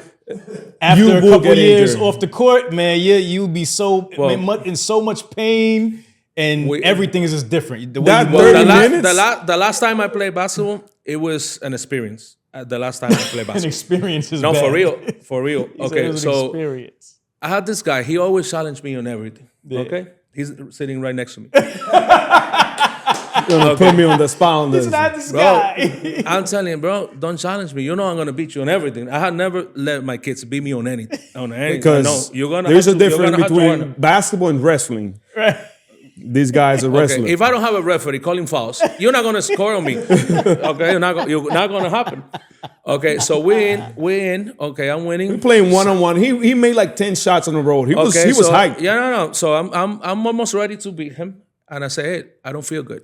I tell him, No. Let me say the story Okay, right. say your part. We're gonna start playing now because he scored like 10 points. I'm like, So you said now you're ready to Okay, roll. No. So he goes, let's play. He excited. He got really excited. Really? I was like, okay, He ripped now. off the tearaway I was pants. like, No. let's pulled go his play knee now. brace up. Now it's game time. That's what I said. Start. And I asked him, now? And I'm like, and he's like, He said about and 10 he was points like late. backing up, and I see that he's all getting like white, and he's like, I'm like, Eddie, I'm done. I think I'm gonna die. And I'm like, what do you mean? No, it's not like that. I said, hey, no, it's not like that. I said, Eddie, I don't feel good. He said, no, that we're gonna play. I don't feel good. I said, hey, no, hey, for real, listen, I'm not feeling good. Something's happening. And this guy started, screaming at me. cracking up. No. He don't want to. Because he's gonna lose it. And I said, bro, I'm beating you, but I'm dying right here. So Well, we ended up going to the hospital. Okay, so the guy's not listening. I say, bro, I'm your father. You're gonna let me die here. You're gonna let me die. right, We're talking about in the middle of LA Fitness. I'm dying, and the guy's laughing, I thought and I'm really.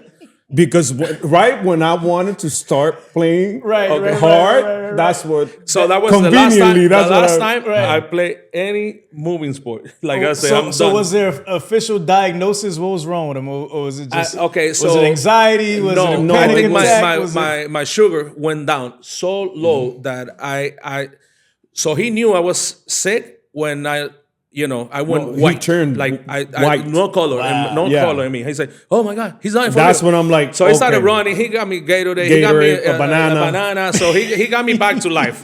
Well, then he had to go to the doctor. No, we went to the doctor everything. because I That's pretty crazy. much. So that was it. no more sports. Now But I play. I never beat him because I was never able to. He never allowed it. Right.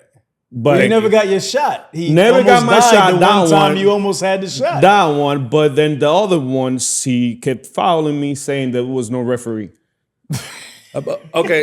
Is that basketball? Okay, that's Dominican So basketball, man. You never heard that's what I'm telling you. Dominican basketball. And not only that, I'm telling you, listen, if you want to beat me, okay. He made me a Okay. shooter. I became So, a shooter because of I'm him. telling you, listen, you shoot from out there and you're going to beat me. If you come in, you're going to get hit hard. So I used to hit him so hard. He was like, but you're my father. You're going to kill me.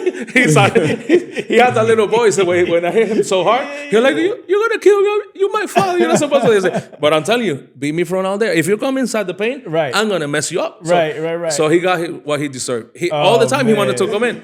Oh, Okay. man. Anyways. That's That her is so basketball. funny. That's her So basketball. that was my experience. last time playing Yeah. any sport that you had to move. But basketball, I'm a huge fan. I mean, I still involved in basketball. Even in the Dominican Republic, I'm very involved with the local teams over there. I help out. We both of us play for the same team in In Dominican the Dominican, Republic. it's like a club. Over there's more clubs. Yeah. And we still help. We Help, send we everything help that with yeah. uniforms, anything they need over there. You know, that's 'cause dope. there's, Yeah. That's dope. Okay, I forgot where the hell we were at. We went off on No, this basketball. No, okay, it's so basketball. you say LeBron, Jordan, and that Right, and then we and turn it right just went away into left. something else. It went Yeah. all the way left. But let's bring it back. Yes. All right. So we were talking about startups. We were talking about you're saying the human aspect is the biggest thing. Yeah. The face-to-face, the calls instead of emails. He blew up at somebody, but he was able to, patch it up and everything was good. All right, cool. My next question. You talked about earlier about bootstrapping this entire business from the beginning. How much money did you have when you started this business in 2015? Zero money. I was living paycheck to paycheck. I didn't know because I was making so much, good money. The best money I made in my life was that, working for that company. I was making good money. So I was not thinking of leaving, and start my own. I was so comfortable there. I love the people. I love my job. I was traveling. Everything I know, I owe to those people. Everything. So I was not looking, saving to start a business because I was comfortable, really comfortable. Now I had to make the decision because pretty much they made the decision for me. Right. Not the owners, but the people that came to replace the new company when they came, it was different. It's, pretty much the people, when they buy a business, it's like a team. They bring their own people, so that happens. So pretty much they forced me to go because I was not planning at all to leave. I was so comfortable. So I started with nothing. I had to sell my wife's cars to start the business. Right. So you sold your wife's car. How much did you get off the car? A couple $1,000? Yeah, no, it was almost $20,000. $20,000. Yeah. You were able to buy two trucks. Two trucks, yeah. Okay, and with that, you were able to build this entire business. Did you Everything. guys ever take out any loans, SBA loans? No, nothing. nothing. So that's amazing. Number one. Number two. What are your money rules? What are your money commandments? How do you manage money in order to be able to grow and in order to be able to feed your business, take care of yourselves and the family? Like, what are some of the rules around money that you could kind of help our audience with, at least from your perspective? Okay, but at the beginning was tough because, like I told you, we came with no money. Now, they're giving me business in all the states, like outside. So I had to go there myself with guys. Okay, the first truck that I told you in Kansas City, I had to stay in a hotel in the same room with two guys, friend of mine, in the same room. We had to sleep together, like in the same, different beds, but together. Right. And I was using one of the credit cards to pay the hotel, another one to pay the lease on the truck, and another one to pay the gas. Now, we had to eat. So it was like robbing Peter to pay Paul, robbing Paul to pay John. Every single week was like that, until we started getting paid. And when we started getting paid, it was money right away, at least to pay everybody on time. Everybody. All the faithful guys that came with me, they had to wait the same amount of time that I wait to get paid the first time, they waited with me. 60 days, 60 days. 30 days, 30 days. They wait. And we got paid, everybody got paid. I was the last one to pay myself, because I needed to have these guys working. So, and then we grew really fast at the beginning. And it was, now we have 7 hotel rooms, 7 trucks, 7, bills of gas station. So that, thank God, the money was coming in right away. The retailers, we were being blessed since the beginning. It was tough, but we knew because we already see, okay, we already worked 30 days. So we know there's going to be, this amount of money coming in.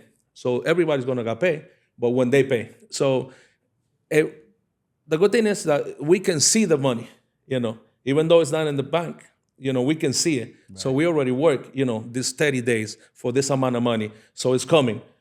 So pretty much it was tough, but it's the best decision I ever made. Yeah. In business, ever.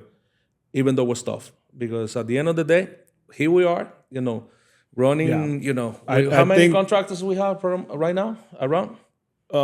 We have about 30 contractors, yeah. But they have multiple, Trucks. over 100, yeah. Over 100 teams Teams. Over 100 teams. Yeah. Got it. running out there. So, But we've been very, with the money aspect, we're very committed. When it comes, we don't expend anything, and we know the money is coming in. So what we do is, we maintain. We already know what it costs our operation, so we just maintain in our lane. We don't, you know what I mean. We don't overspend. We don't over budget things and stuff like that. We keep everything under our budget because we already know what it costs to run an operation, even for 30 days, 60, up to 60 days now that we have clients that are in the next 60 type of pay. So we just keep the money flowing for those 60 days, and we kind of budgetize everything accordingly. Because we know exactly how much we need to expend on a hotel and a truck and all this. And of course, there are going to be variables. There's going to be some things are going to happen, and we prepare for that. But what the most important thing is always budgetize accordingly for what they pay us. We know what is coming in, like he said. We already know the work. We know the pricing. We know this. Right. But it comes, the claims come sometimes, and those are the things that can throw you off. But I think we do pretty good on maintaining, a budget accordingly. And are you said sometimes it's up to 60 days you have to wait to be Yeah. paid? Mm-hmm. Up to net 60 from Net your 60. customer. 60, yeah. Yeah. So you have to float that payroll and pay those guys Yeah. weekly or bi-weekly? We pay weekly. Weekly, yeah. Yeah.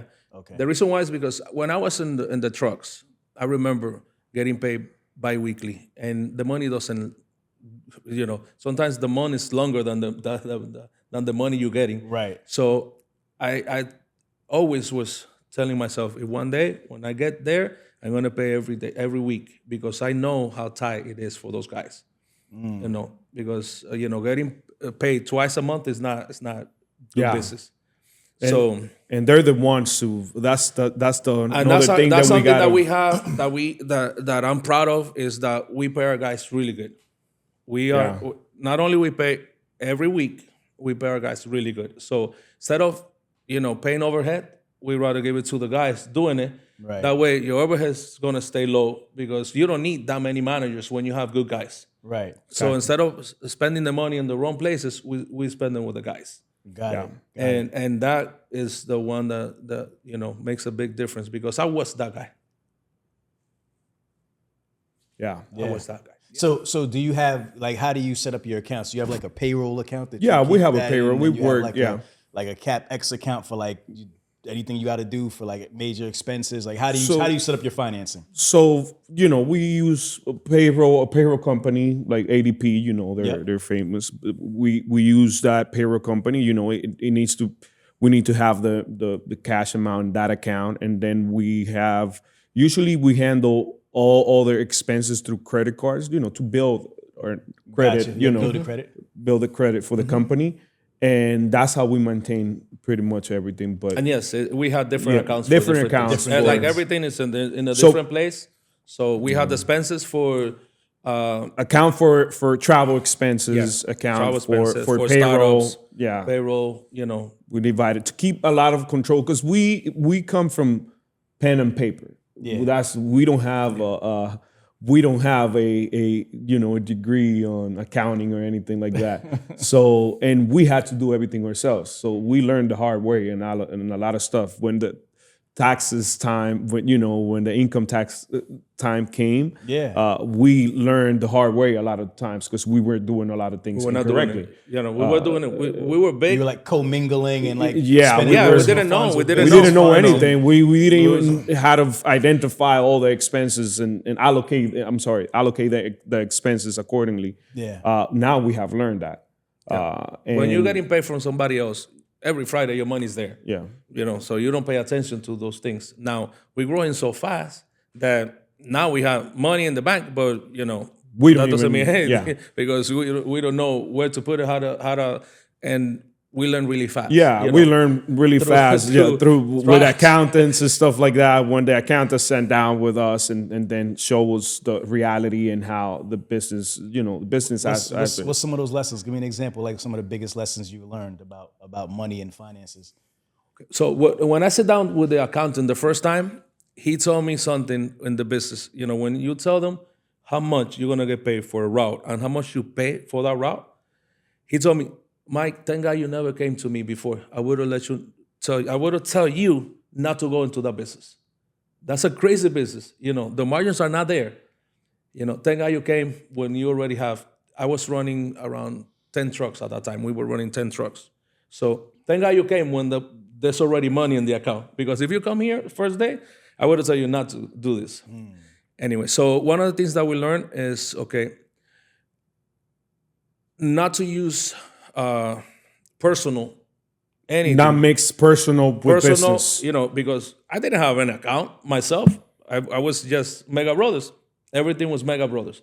Anything. I need to buy, McDonald's, Mega Brothers. Anything. So one of the things, that you learn in the process, because I was never involved in the accounting department in the company that I worked. I was being really good with numbers, but numbers that make sense to me. Like 2 + 2, I know what it is. Everything with me, numbers, they don't lie. They're always gonna give you the right amount.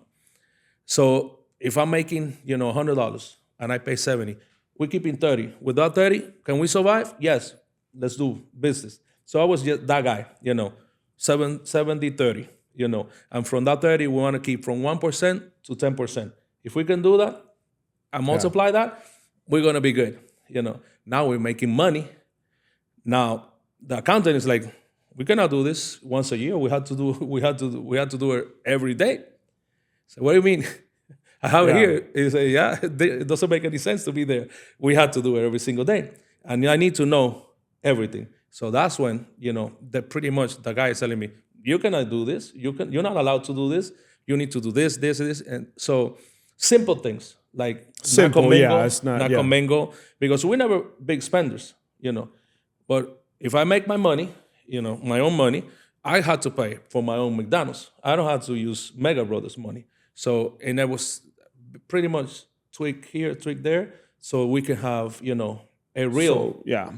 So it's this, discipline. It's a financial discipline that you need to have. I mean, because we are a little different than other companies because we are family-owned companies. We see the money, the actual numbers coming in, coming out.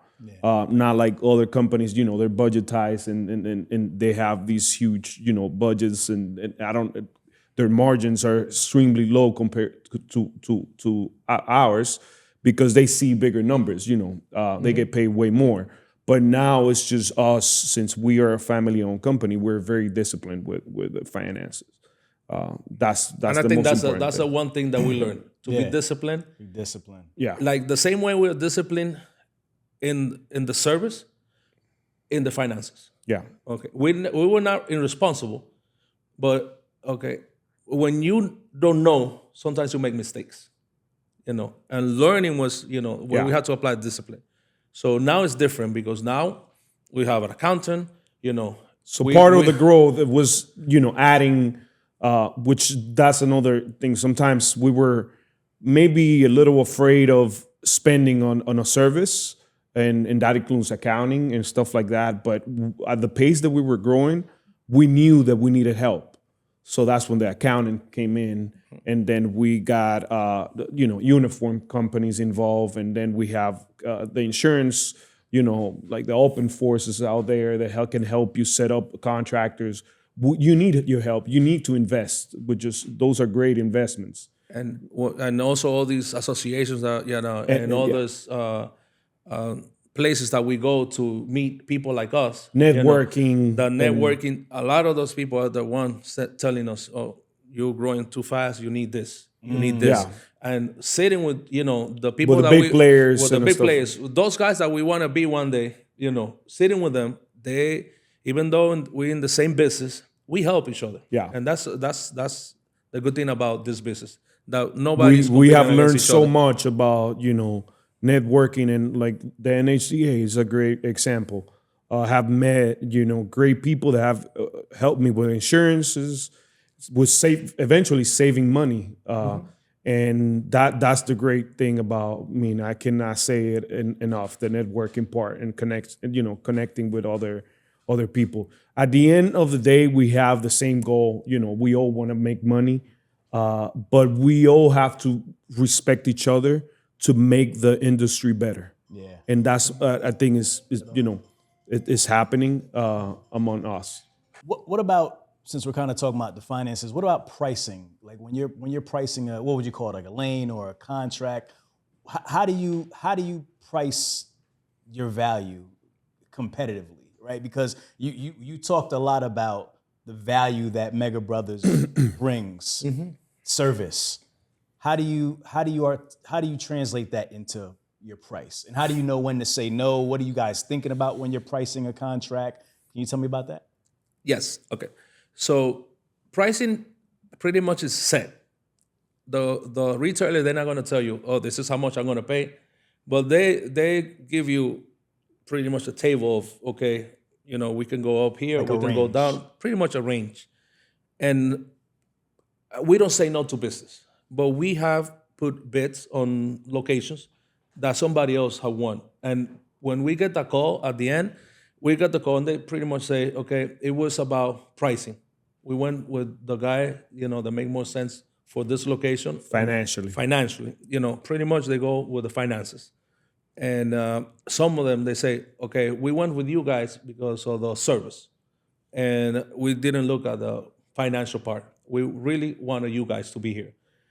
So the pricing is all depends. It comes in a big package, and that's something that we learn on our own. Yeah, we learn it on we our had own. never been in that situation. Right. Everything was handled to us. Okay, here's work. I can pay this. You want yes or no? Yes. No. Now that we get invited, we had to. Look, So it's been a lot of nights of doing homework ourselves, brainstorming between us and also And a lot of help Matthew. from a Yeah, lot a of lot of people. help with a lot of people. Matthew Montejo, who's my brother-in-law, he's involved in the company. He helped us out a lot. We brainstorm a lot, and that we made up the numbers accordingly in the margins also that we want in that location, because each location is different. Okay. And every customer. Yeah, and every customer is different. But we know, and Because of also volume, what makes it different? Like, what would make you take less for a specific client, or like explain that? volume volume dictates a lot, and also how much work, the steadiness of that volume. Okay. And consistency. it's not that Consistency, different yeah. when it comes to not different when it comes to what determines the money part is the way they present it. Yeah. Okay, for example, we get a bid from this customer that they want everything by minute, by by a minute. Price it by Minutes. minute. Yeah. Really? Yes. Okay. Okay. So Price we it got by your attention. minute? We got your attention right there. So we get. What does that even mean? I'm gonna explain. Okay, and then we have the one per piece. Okay, then we have the one that has a combination of service time and piece. Okay, so by the minute is okay. They already determined that washing machine would take in Philadelphia to install 20 minutes. Okay, so they want to pay you based on a washing machine 20 minutes. How much you gonna charge me per minute on a washing machine? Okay. Yeah. You're asking me. No, I'm that's telling the you. same. I- But there's so my- many different variables Yes, in that okay. question. So imagine, right? It goes okay. good, it goes bad, It it's goes- terrible, yeah, customers okay. Traffic, screaming. yeah. It's just Third a lot. floor, Okay. second floor basements. Right. I mean, all of but that. they already determined that last year they delivered 10,000 washers. They put all the minutes together and divided by 10,000. And that's the minutes. Okay. And exactly the same, what you feeling right now? Okay. So Same do we- reaction, no, yeah. Worse, because now we have to put a bid on something We we've were never like, seen before. yeah. We And were like, what? So then the call starts. We start calling people that have been in business for forever. And we call people that we know, and then we call other companies, all the retailers, and I say, okay, do you have data on how long it takes to do this? And so then we had to go really work to make sure that we get a good price, that it's not gonna, destroy Mega Brothers, but I also want the business. I don't want to lose the business over pricing. Yeah. So that makes a big difference. Yeah. Now when you go through a few of them, now For us, think we're that- second nature. For Yeah, us, now you think you're a pro. We'll You figure say, it I out. just put the, Right. So we figure it out, the But at the pricing beginning, part. But yeah, pretty much, to me, because I'm the guy. I'm still doing everything, with my hand. I have a napkin that I write everything down. Right. That's me. I don't have social media. I'm not really good with technology. I'm not that guy. Like I'm really old. I'm old school. I'm telling you, I'm the guy that when I started delivering, everything was black and white. There was no colors. So I'm that old. I'm like from I saw the first TV, the first VHA. Jesus. I'm, I didn't even know that. I'm like, that's like old. Jesus I'm really, was I'm in the manger. Okay, so I was not expecting that. So I brought the frankincense and myrrh. I delivered it. kind of, installed it. kind of, yeah, yes. So when I see all these numbers, I started crying for real. I'm like, what are we gonna do here? Then we have Eddie and Matthew. That pretty much they can go and find out everything, and Gio, and that helps. To have young people, smart young people, and some hard workers, because these guys, they work really hard. Right. It's not like they wake up one day and they're in the office. No, they came from doing trash to being the president of a company, multi-million-dollar company. So but the pricing, again, to your question, is every customer is different, but we pretty much have a range. They don't want to overpay. They want to pay less all the time. But they know that if they pay less here, they're not gonna get the service. Yeah. So pretty much they we haven't trap. seen I think we haven't seen a client that will overpay you. That because they're in the same position also. Control. They want to, their P&L. They needs to look good. But we have seen in some locations that they are willing to go that dollar extra, because they want to also grow in that market. So they want good service so they can present that to the sales people. So locations are different. I mean, when it comes to the biddings and the pricings, because we have locations that, of course, we get paid more, but the service has to be top notch. They require a manager on site. It depends on all that. The pricing varies according to each location and situation as well. Yeah. But we have learned that, the hard way, doing a lot of homework, and with a lot of help. We were guys, warehouse and delivery guy that came in and now, running a multi-million-dollar business.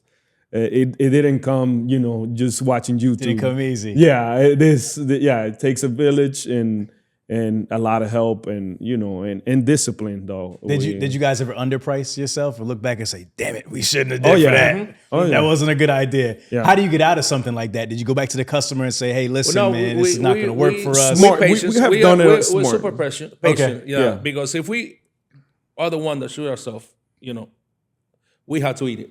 Yeah. And we had done it. Now, when it comes to negotiation time, okay, we say, okay, I'm not gonna overcharge you so it could repay me the last 3 years, but I'm gonna get my get my lick back. Yeah. No. not overcharging, because that it's not good business. Right. And like I told you, pretty much the business is set up. We can say that, oh, I'm gonna go this high. The customer is the one that decide. The customer At already the end of the retailer. In all those three scenarios, they're pretty much they're dictating the price for the most part. Kind of, yeah. And then they allow you guys to come in and say, okay, what side of the range will you be on, the lower side or the higher side? And that's what you get to choose from. And when you've been doing this for so long, we already know in complex installs, where's the money? We had 2 major appliances that we know we're going to deliver every single day, a lot. And then the other ones, we're not going to see that many. So those two maybe going to be the best price, and everything else maybe is going to be on the high side. But we're not going to see them. We know that this is what is going to give us the business. And we go with those two. Okay. And we stay there. Okay. Because that's the bread and butter. That's the bread and butter. Every single day, we're gonna see them. So you have price per appliance. That's how it works? Yes. Most of the time, yeah. Yes. Okay. Yes. Well, That's the model, Yeah. I guess, nationwide, No. I would say, in the okay. industry. We have locations that we get paid per door. Okay, so it's a whole house. So if they have 5 appliances, we get paid one price. We have locations like that. That's old school. No, almost anybody's using that anymore. But that was the model that Sears used to, and now, So we get paid per door. And that's why when we say 15 stops, we say 15 different addresses. Yeah. Sometimes 3 of them are in the same building, but it's 3 different doors that we go. And we get paid, per stop. Yeah. Okay, pretty much if you put all the money together, it's gonna be the same average. Okay. Okay. Because what they do is that they eliminate themselves for you to be, SKUs per SKUs, like charging me Line for the item, washer, yeah. charging me for the dryer, the electrical cord, the microwave, the dishwasher, the hood. So they eliminate all that and they give you a price per door, and we have to take it. Got it. Okay. So what does the future look like? I mean, you guys have grown to, man, where you guys are at now, just amazing story. Like, what are you looking next couple of years? What are you working on? I know you mentioned the big production project that you're working on now. Yeah. Tell me about that and tell me about some other projects that you have coming up in the future. So I'm gonna say something I haven't said to my kids yet. Okay. So I'm gonna say, Okay. my goal is to grow this company to $100 million. Okay, and then I retire. I'm never gonna retire. But I'm never gonna retire. I'm not gonna retire. But I want the kids to go and run with it and do things that I have never done. And I think that's our goal. I want to be with the same sitting with the guys that I admire in the business. I want to be one of them. The Scott Ramsey, the James, the Joe. The Rob Davis. I want to be, a Michael Merrick, Remick. I want to be that guy, So one day we're gonna get there, and when we get there, then I let Eddie do the rest. Eddie takes the reins.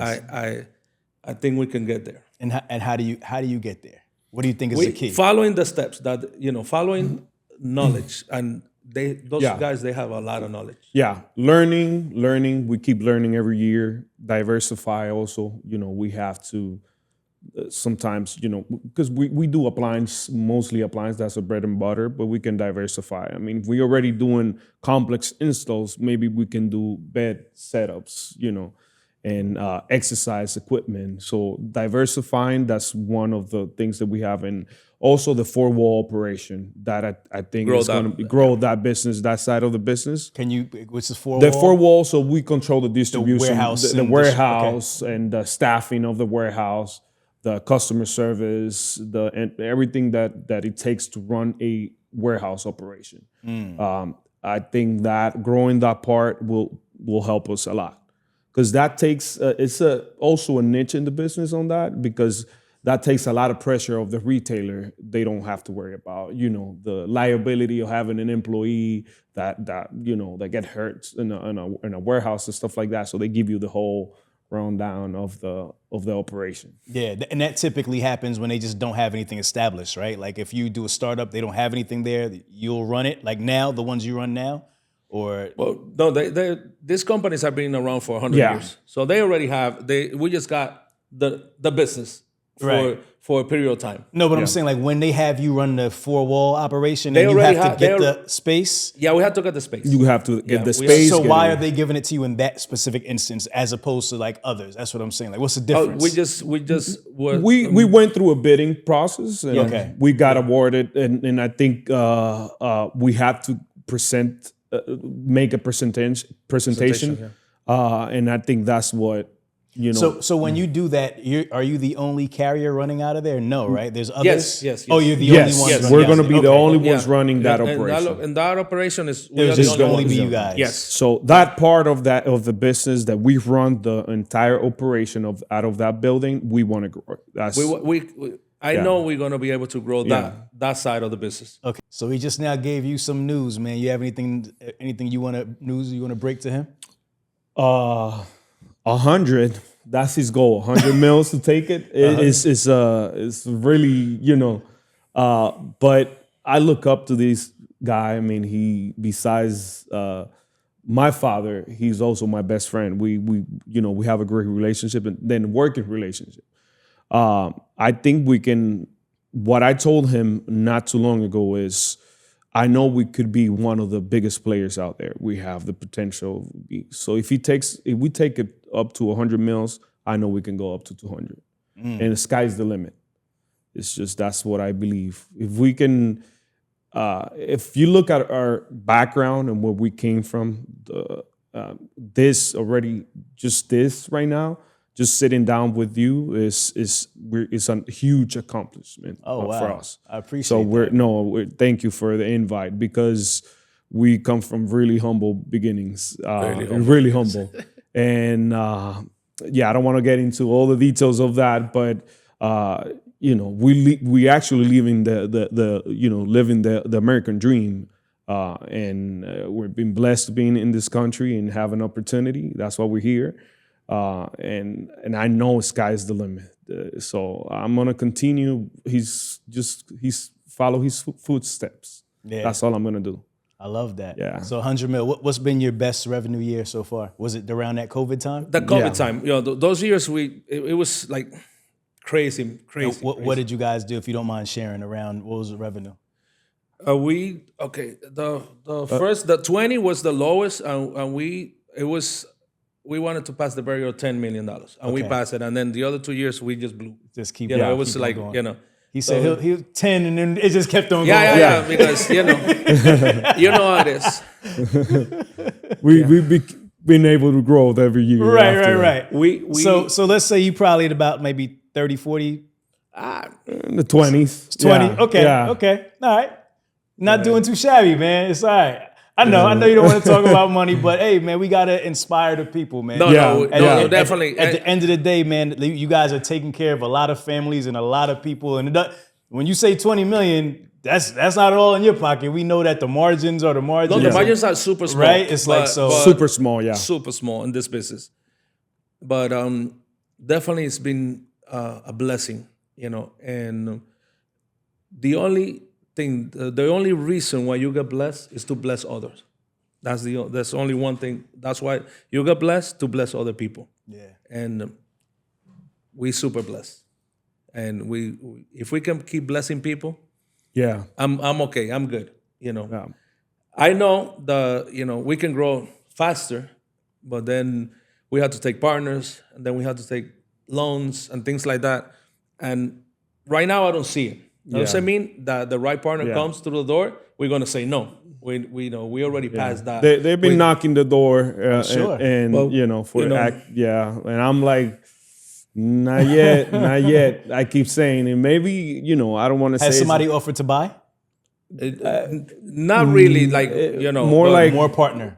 Partners and merging and stuff like that. Okay. And I'm like, no, I'm not ready. We're not saying no to anything, because Exactly. Do you have a number? Not really. So it's more so you want to pass this down. Yeah, not really. Because I feel more, my legacy to my kids is more than just money. So yeah. Now, I think when it's your time to take over fully, do you see yourself continuing to pass it down and make this thing like 100 years, or like what does that look like for you? It depends. I mean, how the industry looks like at the time. Gotcha. Because I could be saying here, yes, I want to be, but the reality is we have to see where the industry is in 20 years from now. And that will dictate a lot, what the future looks like. Because then we can make a decision. Either we're going to want to sell, and this could be 10 years from now or 5 years. It all depends on how the industry is looking at the time. Yeah. I'm talking right now. I'm speaking about this time right now. I'm ready to keep going, because I see, that it is making sense for us to keep, growing. And even with all the stuff happening with, Amazon, Uber, and all this, we still have a good business. Yeah. It's a booming business. Trucking is gonna, Yeah. trucking Yeah, and hustle. for sure. It's there. It's something that we're 10 years from today, we can still make money. Yeah. And the way we started in life and where we are right now, wow, just because we're doing this business, we're blessed. We are Super blessed, blessed, man. Super We are blessed. super blessed. No, trucking definitely changed And our life and our last family. mile. Yeah, last mile. Nobody yeah. wants to be in this business. All the big players, they don't want to be in this business. Yeah, last mile is one of the probably the toughest. I mean, if you probably know and doing interviews, it's one of the toughest because it's hard to recruit. That's the one, and then the overturns is the turnover is high, really high. Keep contractors and employees is tough in this business, and we've been able to maintain ourselves, and steady.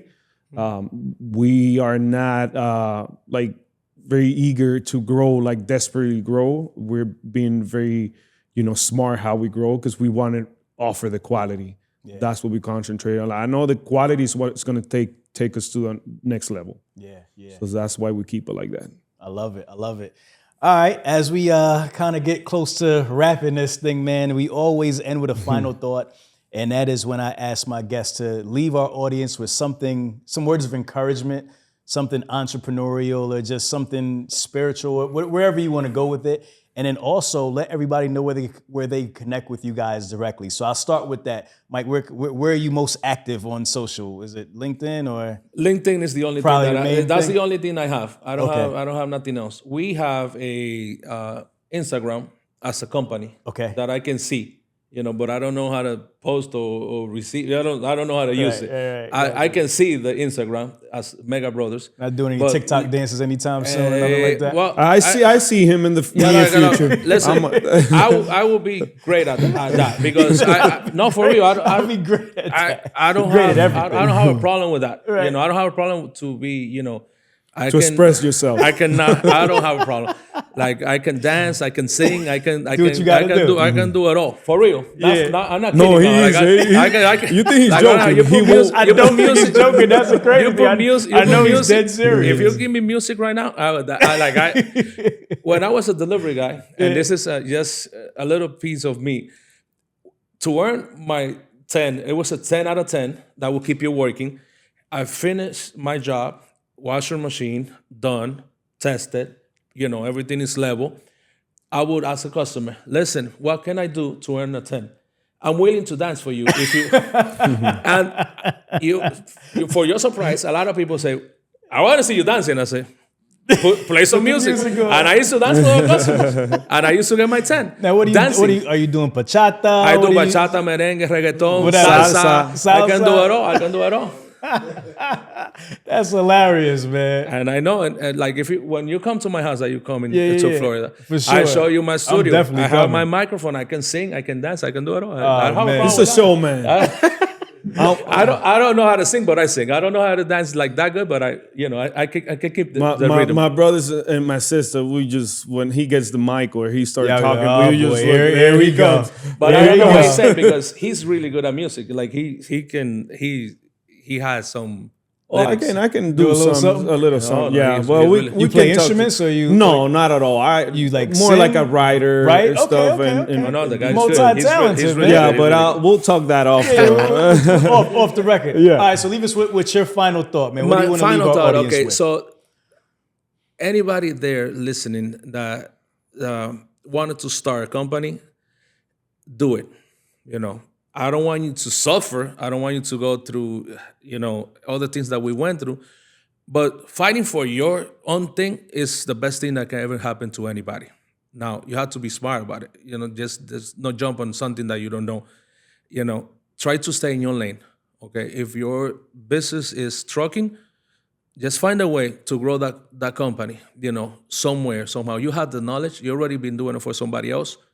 Go for it. God is going to support you. He's going to be there 100%. So do it. Do it, because at the end of the day, your family has to have that legacy from you.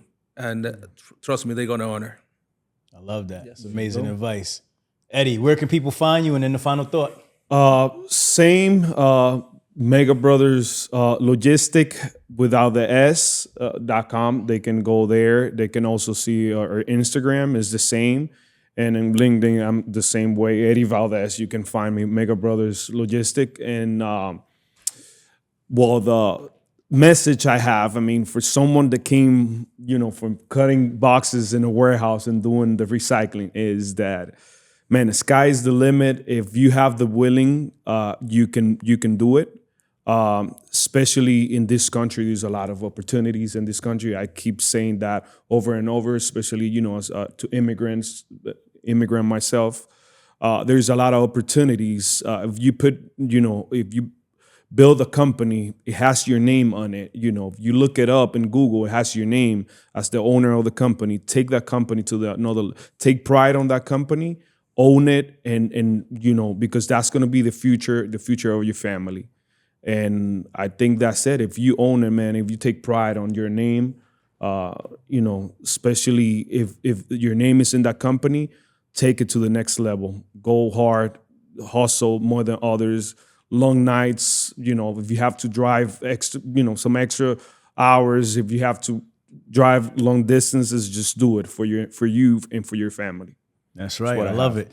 The road to 100 mil, man. Yes, sir. We on the way. Mega that's Brothers. Good that you're gonna be there to I celebrate. can't listen. I celebrate can't wait this. to come to Miami. Oh, yes. To get the firsthand, really see the behind the scenes, see you dance. You know what I'm saying? we have Check out the house, all of that, man. Listen, this has been an amazing episode. It was so refreshing to meet you guys, man. Like I said, Same. I love to talk with family-owned businesses, but especially fathers and sons, man. I wish I had a son that I could pass a business on to. I have a daughter. I have two daughters, but it is what it is, man. But man, keep on doing what you guys are doing. Amazing work. Thank I you wish for you the guys time. nothing but success. Thank you. Hustle fam, we do around this time. If you smell something burning, it's only a desire. Myself, Mike, Eddie, Valdez, Mega Brothers, Logistics. Thank you. Man. Thank you for having us. See y'all later. Thank you.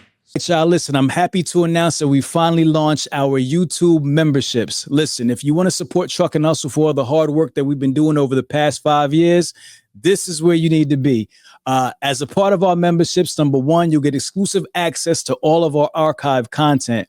Number two, we'll be doing at least one live webinar with one of the guests or somebody else from our network that you love to continue to add value to you and your business. Third, we'll be having exclusive behind the scenes content that we shoot and doesn't, make the final cut. So make sure you go check it out. Get that subscription right now and join us, man. TNH forever. Let's go. All right, guys, if you love Truck and Hustle and you love the interviews and the information that we're providing week to week, make sure you like, share, and subscribe to the channel. All right, Hustle fam.